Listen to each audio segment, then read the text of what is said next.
പ്രദേശത്തു നിന്ന് നിരദാസൻ കടന്നു വന്നു. അതുപോലെ കുന്നംകുളത്തു നിന്ന് പ്രിയപ്പെട്ടദാസൻ കടന്നു വരുവാൻ ഇടയായി. വാൾക്കുളമ്പിൻ്റെ പ്രദേശത്തു നിന്ന് കുടുംബമായിട്ട് കടന്നു വരുവാൻ നിൻ്റെ മകന് ഇടയാക്കി. അതുപോലെ പാലക്കാട് നിന്ന് കടന്നു വരുവാൻ ഇടയാക്കി ഞങ്ങൾ ശ്രദ്ധിക്കുന്നു. പോത്തിൻ്റെ പ്രദേശത്തു നിന്ന് സുശേഷകനും അവരോട് കൂടെയുള്ളതായ സഭയിൽപ്പെട്ടതായ പ്രിയപ്പെട്ട സഹോദരങ്ങൾക്ക് പലർക്കും കടന്നു വരുവാൻ കർത്താവ് ഇടയാക്കി. കുഞ്ഞിശ്ശേരിയിൽ നിന്ന് പ്രിയപ്പെട്ടവർ കടന്നു വരുവാൻ സഹായിച്ചു. വള്ളിയോടുള്ള ഞങ്ങളുടെ എല്ലാ സഹോദരി സഹോദരന്മാർക്കും ഒരുമിച്ച് വരുവാൻ ദൈവത്തെ മഹത്വപ്പെടുത്തുവാൻ കർത്താവ് ഒരുക്കിയ സാവകാശത്തെ ഓർത്ത് സ്തോത്രം ചെയ്യുന്നു. അതേപോലെ നാരായണയിൽ നിന്ന് കടന്നു വരുവാൻ സഹായിച്ചു. പല ബുദ്ധിമുട്ടുകളുടെയും പ്രയാസങ്ങളുടെയും നടുവിൽ ആൾക്കാർക്ക് എല്ലാവർക്കും വരുവാൻ ഇടയാക്കി ഞാൻ സ്തുതിക്കുന്നു. സുശീലയുടെ സുഖമില്ലാതെ മെഡിക്കൽ കോളേജിലായിരിക്കുന്നു. അദാസനോട് കരുണ തോന്നണമേ, സൗഖ്യം നീ കൊടുക്കുമാറാകണമെന്ന് പ്രാർത്ഥിക്കുന്നു. അതുപോലെ രോഗികളായി ദുഃഖിതം അനുഭവിക്കുന്ന ഞങ്ങളെ എല്ലാ സഹോദരങ്ങൾക്കും വേണ്ടി പ്രാർത്ഥിക്കുന്നു. ചെല്ലിയൂരിൻ്റെ പ്രദേശത്ത് നിന്ന് നിന്റെ മക്കളെ കടന്നു വന്നു. അതേ വള്ളിയോടുള്ളതായ ഞങ്ങളുടെ പ്രിയപ്പെട്ട ഓരോരുത്തർക്ക് കടന്നു വരുവാൻ കർത്താവ് ഇടയാക്കി. ദൈവസന്നിധിയിൽ ഞങ്ങൾ കടന്നു വന്ന് ദൈവത്തെ സത്യത്തിലും ആത്മാവിലും സ്തുതിപ്പാൻ അവിടുത്തെ ഇടയാകുന്നതിനാണ് സ്തോത്രം ചെയ്യുന്നു. രോഗദുഃഖങ്ങളിൽ നിന്ന് സഹോദരൻ സുനിലിന് കൊടുത്ത ആശ്വാസത്തിനാണ് സ്തോത്രം. പരിപൂർണമായ സൗഖ്യവും വിടുതലും കൊടുത്ത് കർത്താവിൻ്റെ വേലയിൽ പങ്കാളികളാകുവാൻ കർത്താവ് നിന്റെ ദാസനോട് കരുണ തോന്നിയതിനാണ് സ്തുതിക്കുന്നു. അതുപോലെ ഞങ്ങളെ എല്ലാ സഹോദരി സഹോദരന്മാർക്കും വേണ്ടി പ്രാർത്ഥിക്കുന്നു. ഇനിയും വന്നുകൊണ്ടിരിക്കുന്ന പ്രിയപ്പെട്ടവരുണ്ട്, അവരെ എല്ലാവരെയും പേരായിട്ട് കരങ്ങൾ വയ്ക്കുന്നു. ഒരു പറയുന്ന അവിടുത്തെ സഭയിൽ നിന്ന് സഹോദരൻ ജോയിച്ചനും കുടുംബവും കടന്നു വരുവാൻ ഇടയായി. അതുപോലെ അതിനോടനുബന്ധിച്ച് അവിടെ നിന്ന് കടന്നു വന്നിരിക്കുന്ന ഓരോരുത്തരെയും തൃക്കരങ്ങളിലേക്ക് ഏൽപ്പിക്കുന്നു. പള്ളിയോടുള്ള ഞങ്ങളെല്ലാം പ്രിയപ്പെട്ടവരെ കരങ്ങൾ വയ്ക്കുന്നു. ഇന്നിവിടെ നടക്കുന്ന ശുശ്രൂഷ ഏറ്റവും മനോഹരവും അനുഗ്രഹവുമായി തീരുവാൻ കർത്താവ് ഇടയാക്കണമേ. ഞങ്ങൾ മാസത്തിൽ ഒരിക്കൽ ഒരുമിച്ച് കൂടി വന്ന് ദൈവത്തെ മഹത്വപ്പെടുത്തുവാൻ അവർ ഞങ്ങൾക്ക് ഭാഗ്യം നൽകുന്നതിനാണ് സ്തോത്രം ചെയ്യുന്നു. പരീക്ഷ എഴുതുന്ന ഞങ്ങളുടെ കുഞ്ഞുങ്ങളെല്ലാവരെയും ഓർത്ത് പ്രാർത്ഥിക്കുന്നു. മിടുക്കന്മാരും മിടുക്കലുമായിട്ട് നല്ല വിജയം കരസ്ഥമാക്കുവാൻ തക്കണം നീ അവർക്ക് ഇടയാക്കണമേ. ബുദ്ധി ജ്ഞാനും അറിവ് നീ അവർക്ക് കൊടുക്കുമാറാകണമേ. ദൈവസന്നിധിയിൽ അവർ പ്രയോജനമുള്ളവരായിട്ട് കർത്താവിൻ്റെ മക്കളായിട്ട് ജീവിപ്പാൻ ഈ നഷ്ടപ്പെട്ടു പോകുന്ന ഈ ലോകത്തിൽ ദൈവത്തെ സ്നേഹിച്ച് കർത്താവിൻ്റെ കൽപ്പനയനുസരിച്ച് ജീവിപ്പാൻ തക്കണം കുഞ്ഞുങ്ങൾക്ക് എല്ലാവർക്കും ഇടയാക്കണമേ എന്ന് പ്രാർത്ഥിക്കുന്നു. സൽസ്വഭാവികളായ കുഞ്ഞുങ്ങളെ വാർത്തെടുക്കുവാൻ അവരുടെ മാതാപിതാക്കൾക്ക് എല്ലാവർക്കും നീ ഇടയാക്കണമെന്ന് പ്രാർത്ഥിക്കുന്നു. അതുപോലെ ഞങ്ങളുടെ കുഞ്ഞുങ്ങളെല്ലാവരെയും ഓർത്ത് പ്രാർത്ഥിക്കുന്നു. ശുശ്രൂഷകളിൽ പങ്കായിരിക്കുന്ന എല്ലാ പ്രിയപ്പെട്ടവരും പ്രാർത്ഥിക്കുന്നു. പ്ലസിനെ ഓർത്ത് പ്രാർത്ഥിക്കുന്നു. കർത്താവിൻ്റെ വേലയോടുള്ള ബന്ധത്തിൽ അവൻ ഏറ്റവും അനുഗ്രഹമായി തീരുവാൻ വളരുവാൻ അവനും വേണ്ട കൃപതയെ കൊടുക്കാനാണ് സ്തോത്രം. എല്ലാവരെയും കരങ്ങളിൽ വയ്ക്കുന്നു. കടന്നു വന്നിരിക്കുന്ന എല്ലാവരെയും കരങ്ങളിൽ വയ്ക്കുന്നു. അനുഗ്രഹിക്കണമേ. ഈ യോഗത്തിൻ്റെ ആദ്യം മുതൽ അവസാനം വരെയും അവിടുത്തെ സാന്നിധ്യവും കൃപയും ഞങ്ങളുടെ കൂടെ ഞങ്ങളെ സഹായിക്കാത്ത എല്ലാം യേശു കർത്താവിൻ്റെ തന്നെ നാം ചോദിക്കുന്നു. കൃപയുടെ കിടക്കണമേ. തുടർന്ന് നമുക്ക് 71ാമത്തെ സ്തോത്രഗീതം പാടി ദൈവത്തെ മാറ്റി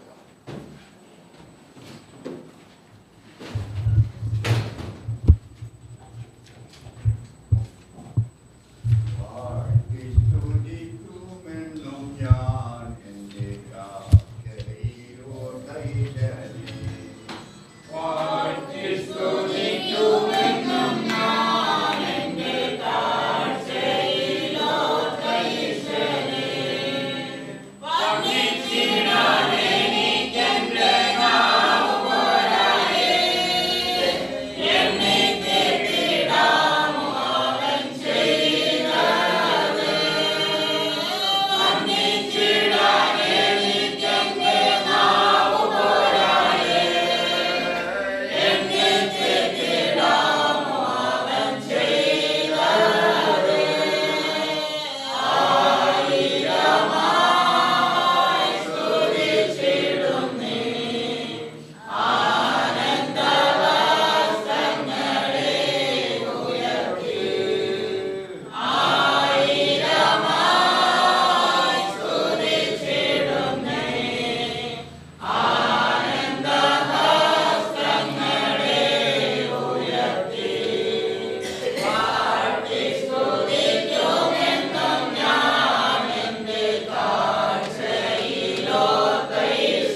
പോകേണ്ട, മടുത്തു പോകേണ്ട. ക്രിസ്തീയ ജീവിതത്തിൽ പലർക്കും സംഭവിക്കുന്നതാണ് ക്ഷീണവും മടുപ്പതും എല്ലാം.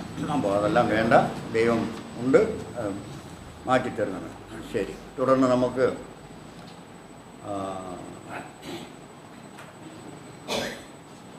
ഈ ഇന്ന് ഉള്ള ഈ പ്രാർത്ഥനാ യോഗം സഭയുടെ ആയിട്ടുള്ള ഉന്നമനത്തിന് മാത്രമായിട്ടല്ല, അതിനോട് ചേർന്ന് പ്രവർത്തിക്കുന്ന സംവിധാനം കുടുംബത്തിൻ്റെയും ആവശ്യം മുന്നിട്ടാണ് ഇങ്ങനൊന്ന് നമ്മൾ ആരംഭിച്ചത്. തുടർന്ന് 3-4 സഹോദരന്മാർ സഭയെയും കുടുംബത്തെല്ലാം അതുപോലെ തന്നെ വ്യക്തിപരമായിട്ടുള്ള ഓരോ ആൾക്കാരെയും മനസ്സിൽ ധ്യാനിച്ചുകൊണ്ട് അവരുടെ ആവശ്യങ്ങൾ പലതുണ്ട്.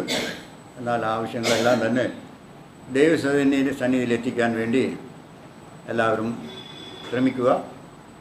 പറയുന്ന സഹോദരന്മാർ അതിനായിട്ട് പ്രാർത്ഥനയിൽ സഭയെ വഹിക്കണം എന്ന് ആഗ്രഹിക്കുന്നു. വിൽസൺ സഹോദരൻ, ചെന്താമര സഹോദരൻ, ഡാനിയൽ സഹോദരൻ, ജോസ് സഹോദരൻ, ജോയ് സഹോദരൻ ആകിയ സഹോദരന്മാർ സഭയെ പ്രാർത്ഥനയിൽ സഹായിക്കണം എന്ന് അപേക്ഷിക്കുന്നു. നമുക്ക് പ്രാർത്ഥിക്കാം. ഹല്ലേലൂയ. ദൈവത്തിന് സ്തോത്രം. അളകൂടാ സ്നേഹിക്കുന്ന സ്വർഗസ്ഥ പിതാവാൻ ദൈവമേ, ഈ 2-ാം ശനിയാഴ്ച പൽക്കാലം മധ്യാഹ്ന സമയം കർത്താവെ, ഞങ്ങൾക്ക് ഒന്നിച്ചു കൂടി വന്ന് അങ്ങയെ സ്തുതിപ്പാനും സ്തോത്രം ചെയ്യുവാനും അങ്ങയുടെ ദാസന്റെ ഭവനത്തിൽ നടക്കുന്ന പ്രാർത്ഥനയോടനുബന്ധിച്ച് ഇവിടെ കൂടി വന്ന് അങ്ങയെ സ്തുതിപ്പാനും സ്തോത്രം ചെയ്യുവാനും അങ്ങയുടെ ദാസന്റെ കുടുംബത്തിനും വേണ്ടി പ്രാർത്ഥിപ്പാനും മാത്രമല്ല ആവശ്യക്കാരായി മുൻപിലിരിക്കുന്ന എല്ലാവർക്കും വേണ്ടി പ്രാർത്ഥിപ്പാനുമായി ഒരു നല്ല സാവകാശം ഞങ്ങൾക്ക് ഒരുക്കി തന്ന കൃപയ്ക്കായി പിതാവായ ദൈവമേ, ഞങ്ങൾ അങ്ങയെ സ്തുതിക്കുന്നു, സ്തോത്രം ചെയ്യുന്നു. കടന്നു വന്ന എല്ലാവരെയും തിരുമേനി അനുഗ്രഹിക്കണമേ എന്ന് പ്രാർത്ഥിക്കുന്നു. കർത്താവെ, ഇന്ന് അതിഥികളായി കടന്നു വന്നിരിക്കുന്ന പ്രിയ സുനിൽ സഹോദരനെ ഓർത്ത് പ്രാർത്ഥിക്കുന്നു. മാത്രമല്ല നെന്മാറയിൽ നിന്നും കടന്നു വന്ന ചെന്താമര സഹോദരനായി പ്രാർത്ഥിക്കുന്നു. അതുപോലെ തന്നെ മറ്റുള്ള അതിഥികളായി കടന്നു വന്നിരിക്കുന്ന എല്ലാ പ്രിയപ്പെട്ടവർക്കായും സ്തോത്രം. എല്ലാവരെയും തിരുമേനി ധാരാളമായി അനുഗ്രഹിക്കണമേ എന്ന് പ്രാർത്ഥിക്കുന്നു. രോഗങ്ങളിൽ ആയിരുന്നവരുടെ രോഗക്കിടക്ക തിരുമേനി മാറ്റി വിരിച്ചു അവരെ സൗഖ്യമാക്കി അനുഗ്രഹിച്ച കൃപയ്ക്കായി സ്തോത്രം. കർത്താവെ, ഇവിടെ ഇപ്പോൾ കടന്നു വന്നിരിക്കുന്നവരിൽ ആരെങ്കിലും ബുദ്ധിമുട്ടോടെ പ്രയാസത്തോടെ വന്നിരിക്കുന്നുവെങ്കിൽ തിരുമേനി അവരെ വിടുവിക്കണമേ എന്ന് പ്രാർത്ഥിക്കുന്നു. മെഡിക്കൽ കോളേജിലായിരിക്കുന്ന പ്രിയ സഹോദരനായി ഞങ്ങളുടെ സഹോദരിയുടെ സഹോദരനായി പ്രാർത്ഥിക്കുന്നു. ആ പ്രിയപ്പെട്ടവനെ വിടുവിക്കണമേ, അനുഗ്രഹിക്കണമേ എന്ന് പ്രാർത്ഥിക്കുന്നു. എല്ലാവിധമായ കൃപകളാൽ നിറയ്ക്കണം, വരവിനായി ഒരുക്കണം. അങ്ങയുടെ ദാസീദാസന്മാർക്കായി സ്തോത്രം. എല്ലാവരെയും തിരുമേനി അനുഗ്രഹിക്കണമേ. ശുശ്രൂഷയെ ലീഡ് ചെയ്യുന്ന സഹോദരനായി സ്തോത്രം. ഞങ്ങൾക്ക് നല്ല ആലോചന തരുവാൻ തക്കവണ്ണം അങ്ങയുടെ ദാസന്മാരെ എഴുന്നേൽപ്പിക്കണമേ എന്ന് പ്രാർത്ഥിക്കുന്നു. നന്മകളാൽ നിറയ്ക്കണമേ, വരവിനായി ഒരുക്കണമേ. പിതാവേ, അവിടുന്ന് പ്രാർത്ഥന കേട്ടിരിക്കാൻ സ്തോത്രം. എല്ലാം സന്തോഷമായും ശാന്തമായും ഉചിതമായും ക്രമമായും നടക്കുവാൻ തക്കവണ്ണം അങ്ങയുടെ സാന്നിധ്യത്തിന് കീഴിലായിരിക്കാൻ അവിടെ നിന്ന് അധ്യക്ഷൻ വഹിച്ച് നടത്തിക്കൊള്ളണമേ എന്ന് പ്രാർത്ഥിക്കുന്നു. പിതാവേ, അവിടുന്ന് പ്രാർത്ഥന കേട്ടിരിക്കാൻ സ്തോത്രം. യേശു നാമത്തിൽ തന്നെ.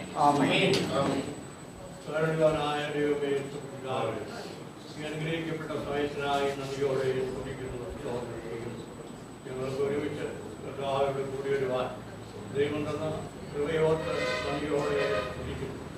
കർത്താവെ, കഴിഞ്ഞ നാളുകളിലെല്ലാം ഞങ്ങളെ അവിടെ അതിശയമായി നടപ്പിലും ഞങ്ങൾ സുഹൃത്തിനും ചെയ്ത ദൈവത്തിനായി നന്ദിയോടെ സ്തോത്രം. കർത്താവെ, പ്രത്യേക പ്രിയ കർത്താവിനോട്ട് പ്രാർത്ഥിക്കുന്നതിൻ്റെ നിലകൊള്ളുവാൻ തക്കവണ്ണം കർത്താവ് വളരെ കാലങ്ങളായി ദൈവം നിലനിർത്തിയിരിക്കുക. നന്ദിയോടെ സ്തോത്രം. ആ കുടുംബത്തെ ദൈവമേ അവിടുന്ന് ദേശത്ത് നിലനിർത്തിയാൽ അനേകരെ അവിടുന്ന് സുവിശേഷം അറിയുവാൻ കർത്താവായ യേശുവിലേക്ക് കർത്താവെ അവർ എത്തുവാൻ തക്കവണ്ണം ഇടയായി, രക്ഷിക്കപ്പെടുവാൻ തക്കവണ്ണം ഇടയായ കൃപയോട്ടും കർത്താവെ ഞങ്ങൾക്ക് നന്ദിയോടെ സ്തുതിക്കുന്നു. കർത്താവെ, ഇവിടെ ആയിരിക്കുന്ന സഭയിലുള്ളവരെയും അവിടെ അനുഗ്രഹിപ്പാൻ തക്കവണ്ണം ഇടയായി തീരുമാനമാണ്. അതായത് പോത്തുള്ളി സഭയിലുള്ളവരെയും ഓർത്ത് പ്രാർത്ഥിക്കുന്നു. ഒരുപാടുള്ളവരെ എല്ലാവരെയും ഓർത്ത് പ്രാർത്ഥിക്കുന്നു. പ്രാർത്ഥനയ്ക്കായി കടന്നു വന്നു കർത്താവെ, ഞങ്ങൾ ആത്മീയ ചൈതന്യം പ്രാപിപ്പാൻ തക്കവണ്ണം ഇടയായി തീരുമാനമാണെന്ന് പ്രാർത്ഥിക്കുന്നു. മാനസിക ശബ്ദമല്ല, സ്വർഗീയ ശബ്ദങ്ങൾ അടികൾ കേൾക്കുവാൻ തക്കവണ്ണം ഈ പ്രാർത്ഥന മൂലം ഇടയായി തീരുമാനമാണെന്ന് പ്രാർത്ഥിക്കുന്നു. എല്ലാവരെയും അവിടെ നിന്ന് അനുഗ്രഹിപ്പാൻ തക്കവണ്ണം ഇടയായി തീരുമാനമാകണമേ. സഭയുള്ള കർത്താവെ മൂപ്പന്മാരെ എല്ലാവരെയും ഓർത്ത് പ്രാർത്ഥിക്കുന്നു. യശുദ്ധരായിരിക്കുന്നവരെ എല്ലാവരെയും ഓർത്ത് പ്രാർത്ഥിക്കുന്നു. ദൈവ കൃപ കൊണ്ട് നിറയ്ക്കുമാറാണെന്ന് പ്രാർത്ഥിക്കുന്നു. ഞങ്ങൾക്ക് ആത്മീയമായ സന്തോഷവും ലഭിക്കുവാൻ തക്കവണ്ണം ഇടയായിരിക്കുകയാണ്. ഞങ്ങളെ ധാരാളമായി അനുഗ്രഹിക്കുമാറാണെന്ന് പ്രാർത്ഥിക്കുന്നു. ഞങ്ങളെ ഓരോരുത്തരെയും പേരുപേരായി ഒരിക്കൽ കൂടി കരങ്ങളിൽ സമർപ്പിക്കുന്നു. സർവമഹത്വവും മാനവും കർത്താവെ അവിടെ എടുക്കണമെന്ന് പ്രാർത്ഥിക്കുന്നു. കർത്താവിന്റെ നാമത്തിൽ താഴ്മയോടെ അടികളോട് പ്രാർത്ഥിക്കുന്നു. കൃപയോടെ കേൾക്കണം.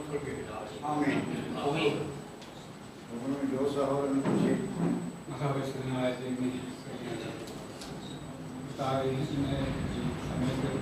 സമയത്തായിരിക്കാൻ തക്കണം. വിവിധ ഭവനങ്ങളിൽ കർത്താവെ ഞങ്ങൾക്ക് ഇവിടെ എത്തിച്ചേരുവാൻ തക്കണം നിയന്ത്രിച്ച് ഞങ്ങൾക്ക് കർത്തനക്ക് ഇവിടെ വരുവാൻ തക്കണം നടക്കുന്ന കർത്താവെ അനുഗ്രഹമായിരിക്കാൻ തക്കണം. എല്ലാവരെയും അവിടുന്ന് വിളിക്കുമാറാൻ പ്രാർത്ഥിക്കുന്ന കർത്താവെ സമയങ്ങൾ കർത്താവെ കാലാവസ്ഥ ചൂട് കൂടിയ അവസ്ഥയിലായിരിക്കുന്ന കർത്താവെങ്കിലും അവിടുത്തെ തിരുവചനം ഞങ്ങളെ തണുപ്പിക്കാൻ തക്കണം. ഞങ്ങളെ തണുപ്പിക്കുന്ന ആ തിരുവചനം ഞങ്ങൾക്ക് കേൾക്കുവാൻ തക്കണം. ഞങ്ങളെ കുട്ടികളെ ഞങ്ങളോട് ശ്രദ്ധിക്കുന്ന കർത്താവെ വിശ്വകാലയുടെ ആയിരിക്കുന്ന എല്ലാവരും ഇതിൻ്റെ കരങ്ങളിലേക്ക് എത്തിക്കുന്നു. അഭിജാനെയും കുടുംബത്തെയും ഈശോയും അതുപോലെ അവരുടെ മക്കളെയും കൃഷ്ണത്തെയും പ്രിയപ്പെട്ടവരെയും ഞങ്ങൾ അനുഗ്രഹിക്കണമേ. പ്രാർത്ഥിക്കുന്ന കർത്താവെ നടത്തിയ കർത്താവെ അതിനൊക്കെ നന്ദിയോടുകൂടെ ബന്ധപ്പെടുന്ന മക്കളെ ഞങ്ങളുടെ കൂടി വന്നിരിക്കുന്ന ഏറ്റവും നന്നായി എന്ന് കർത്താവെ തിരിച്ചറിയാൻ തക്കണം.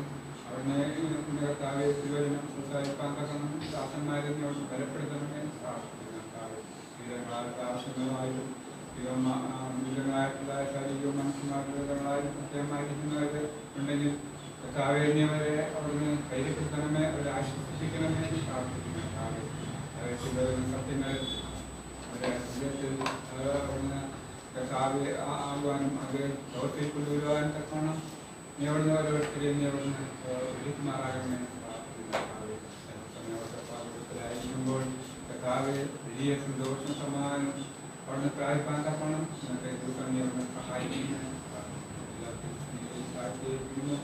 അറിവോടൊപ്പം അടുത്ത കൃപയും സാന്നിധ്യവും ഞങ്ങളെ നടത്തുന്നവരാകണമേ.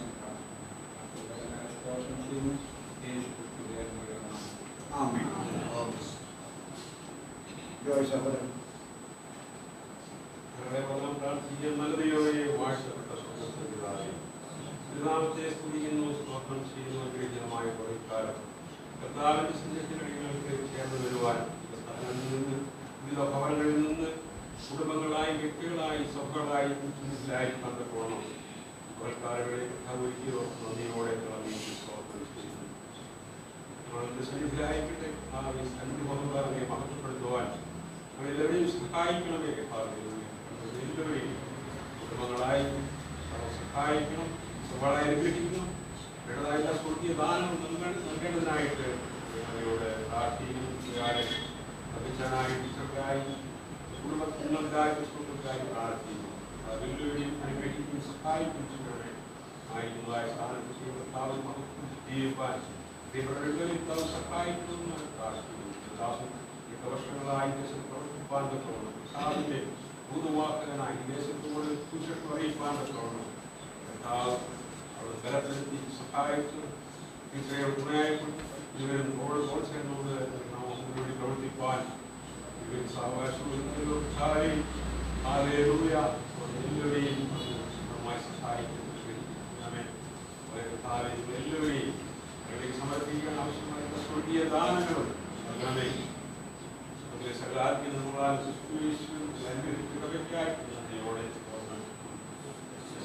നിങ്ങൾക്ക് ആവശ്യമായ വചനങ്ങളെ ചിന്തിപ്പാൻ, പഠിക്കുവാൻ, ഗ്രഹിപ്പാൻ, ജീവിതത്തിൽ പ്രായോഗികമാക്കുവാൻ എല്ലാവരെയും സഹായിക്കുന്നു. ഏൽപ്പിക്കുന്നു. ക്രൂശിനെ മറന്നുകൊണ്ട് ആവശ്യമായ പ്രസ്താവിക്കാൻ സഹായിക്കണം. അടയങ്ങളോട് പ്രാർത്ഥിച്ചു. നാളത്തെ പകൽക്കാലം വരുമ്പോൾ എല്ലാവരെയും ആയിരുന്നതായ സ്ഥാനത്തും കേസുകളിലൊക്കെ സഹായിക്കുന്നൊക്കെ ആത്മീയ നമ്മൾ നടക്കണമേ സമാപിക്കണമേ സർവോപരിയുടെ നാമത്തിനും ആത്മീയ നന്മയ്ക്കും സർവമാനവി കൽപ്പിക്കുന്നു വർഷനാഥനുമായ ക്രിസ്തുവിനോട് ആമേൻ. തുടർന്നും നിങ്ങളുടെ പ്രാർത്ഥനകളിൽ തനിയായിരിക്കുമ്പോഴും സഭയായിരിക്കുമ്പോഴും കൂട്ടായിട്ടുള്ള പ്രാർത്ഥനകളെല്ലാം തന്നെ ഈ കാര്യങ്ങളെ പ്രത്യേകം ഓർക്കുക എന്ന് അപേക്ഷിക്കുന്നു. ഒരു കാര്യം മാത്രം നിങ്ങളുടെ ഓർമ്മയിലേക്ക് കൊണ്ടുവരാൻ ആഗ്രഹിക്കുകയാണ്, പ്രസംഗിക്കുകയല്ല. ഒരു കാലത്ത് ഇസ്രായേൽ ജനം എന്ന് പറയുന്ന അന്ധകാരത്തിലും വളരെ പ്രയാസത്തിലും കിടന്ന ജനമായി. നമ്മൾ ഇസ്രായേൽ ജനമാണ് അങ്ങനെ കിടന്നത് എന്നൊക്കെ നമ്മൾ ഇസ്രായേലിനെ പറ്റിയൊക്കെ വല്ല കുറ്റമൊക്കെ പറയും. പക്ഷേ അതിനേക്കാൾ വലിയ പദവിയാണ് ഇന്ന് നമുക്ക് ദൈവം തന്നിട്ടുള്ളത്. എന്നാൽ ആ പദവിയിലിരിക്കുമ്പോൾ തന്നെ ചില ആ കൂട്ടങ്ങളിൽ അല്ലെങ്കിൽ സഭകളിൽ ചില ദുരുപദേശങ്ങളും കടന്നു വരാനുള്ള വഴികൾ ഉണ്ട്.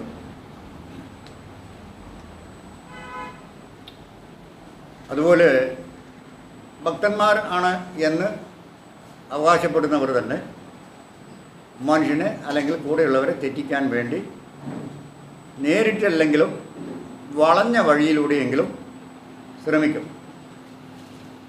അങ്ങനെയുള്ള ഒരു ചെറിയ കാര്യമാണ് ഞാൻ ഇവിടെ നിങ്ങളുടെ മുമ്പിൽ പറയുന്നത്, സൂക്ഷിക്കണം എന്ന് പറഞ്ഞു. ബിലയാം എന്ന് പറയുന്നുള്ള ഒരാളുണ്ടായിരുന്നു. പഴയ നിയമകാലത്തിൽ നമുക്ക് കാണാൻ കഴിയും. ബാലാക്ക് ബിലയാം എന്നൊക്കെ പറഞ്ഞിട്ടുള്ള ഒരു കാര്യം ഉണ്ടായിരുന്നു. ആ ബിലയാമിനെ വിളിച്ച് ബാലാക്ക് എന്ന് പറയുന്ന രാജാവ് ഇസ്രായേൽ ജനത്തെ ശപിക്കണം എന്ന് പറഞ്ഞു. അയാൾ വഴങ്ങില്ല. അത് യഹോവയാൽ അനുഗ്രഹിക്കപ്പെട്ട ജനമാണ്, അവർക്കെതിരായിട്ട് ഞാൻ ഒരക്ഷരം മിണ്ടില്ല എന്ന് പറഞ്ഞു. ഭക്തനാണ് ഈ ബിലയാം എന്ന് പറയുന്ന ആൾ. പക്ഷേ അയാൾക്ക് ചുറ്റും പലവിധമായിട്ടുള്ള സമ്മർദ്ദങ്ങൾ കൊണ്ടുവന്നു. ആ സമ്മർദ്ദങ്ങൾ വന്നപ്പോൾ ആ സമ്മർദ്ദങ്ങളിൽ ഈ ബിലയാം വീണുപോയി.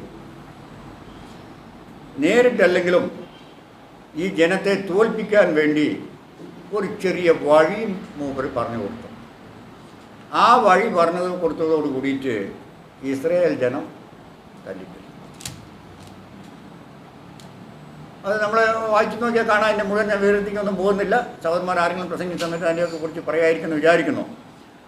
ആ ജനത്തെക്കുറിച്ച് ഇങ്ങനെ ശപിക്കണം എന്ന് പറയുമ്പോൾ ആ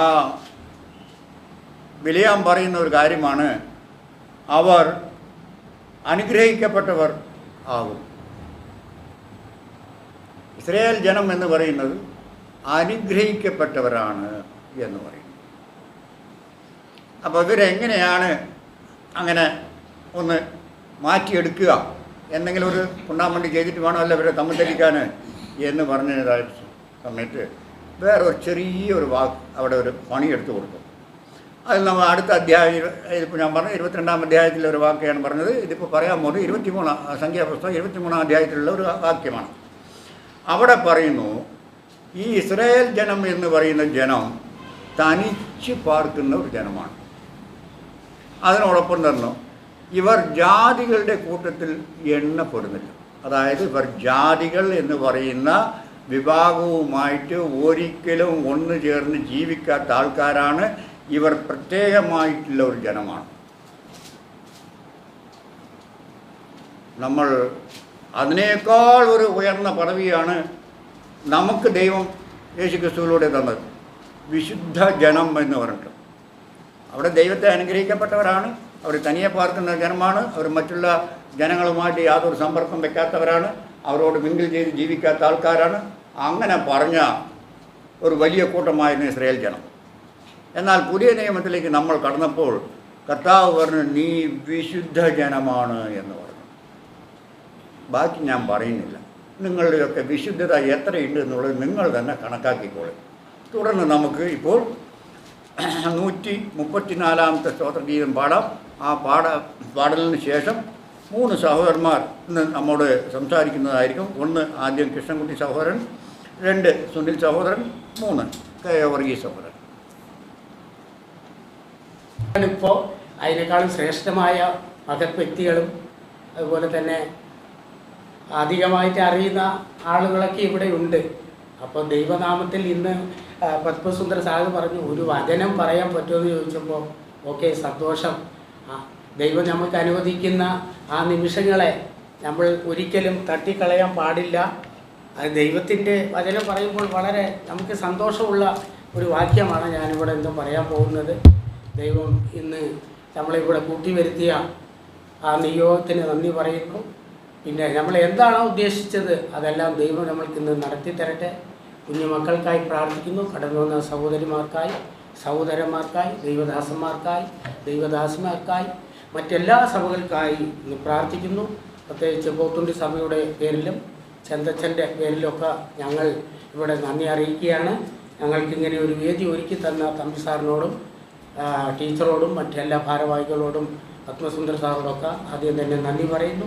അപ്പം ഒരു ചെറിയ വാക്യം പറഞ്ഞുകൊണ്ട് ഞാൻ പരിപാടി തുടങ്ങി അവസാനിപ്പിക്കാം. ദൈവം അനുഗ്രഹിക്കട്ടെ. എന്തെങ്കിലും തെറ്റുകുറ്റങ്ങൾ വന്നെങ്കിൽ എല്ലാവരും പൊറുക്കണമെന്ന് ആദ്യമായി പറയുകയാണ്. ദാവീദിൻ്റെ ഒരു സങ്കീർത്തനമാണ്. 23-ാം സങ്കീർത്തനത്തിലെ ആദ്യത്തെ ഒരു വരി: യഹോവ എൻ്റെ ഇടയനാകുന്നു, എനിക്ക് മുട്ടുണ്ടാകുകയില്ല. പച്ചയായ പുൽപ്പുറങ്ങളിൽ അവൻ എന്നെ കിടത്തുന്നു, സ്വസ്ഥതയുള്ള വെള്ളത്തിനരികത്തേക്ക് എന്നെ നടത്തുന്നു. ഇന്ന് നമ്മൾ മനുഷ്യരെല്ലാവരും ഇന്ന് ഇടറിക്കൊണ്ടിരിക്കുന്ന ഒരു സാഹചര്യമാണ്. എല്ലാവരും മാധ്യമങ്ങൾ നോക്കിയാലും ശരി, മീഡിയകൾ നോക്കിയാലും, പത്രങ്ങൾ എടുത്ത് നോക്കുമ്പോഴൊക്കെ നമ്മൾ തകർന്നു പോയിക്കൊണ്ടിരിക്കുക. കാരണം മനുഷ്യൻ എന്ന് പറയുന്നവർ എല്ലാവരും മോഹങ്ങളിലും ലോകങ്ങളിലൊക്കെ പെട്ട് ലോക കാര്യങ്ങളിൽ പെട്ട് ആകെ തകർന്ന് തരിപ്പണമായിരിക്കുക. എവിടെ നോക്കിയാലും രക്തച്ചൊരിച്ചിലാണ്, എവിടെ നോക്കിയാലും ആക്സിഡൻ്റാണ്. ഒരു ദിവസം ആക്സിഡൻ്റ് ഇല്ലാത്ത ദിവസങ്ങളില്ല. അതുപോലെ തന്നെ അക്രമങ്ങളും അഴിമതികളും ബലാത്സംഗങ്ങളും വേലിയേറ്റങ്ങളും അടിയും പിടിയും, അമ്മ മകനെ വെട്ടുന്നു, മകനെ അമ്മയെ വെട്ടുന്നു, ഭർത്താവിനെ ഭാര്യ വെട്ടുന്നു. അങ്ങനെ കുടുംബ കലഹങ്ങളും മ്ലേച്ഛമായിട്ടുള്ള കാര്യങ്ങൾ നടന്ന് ഇന്ന് ശരിക്കും മനുഷ്യന് ഇരിക്കെ പൊറുതിയില്ലാത്ത ഒരവസ്ഥയിലാണ്. ഹല്ലേലൂയ, സ്തോത്രം.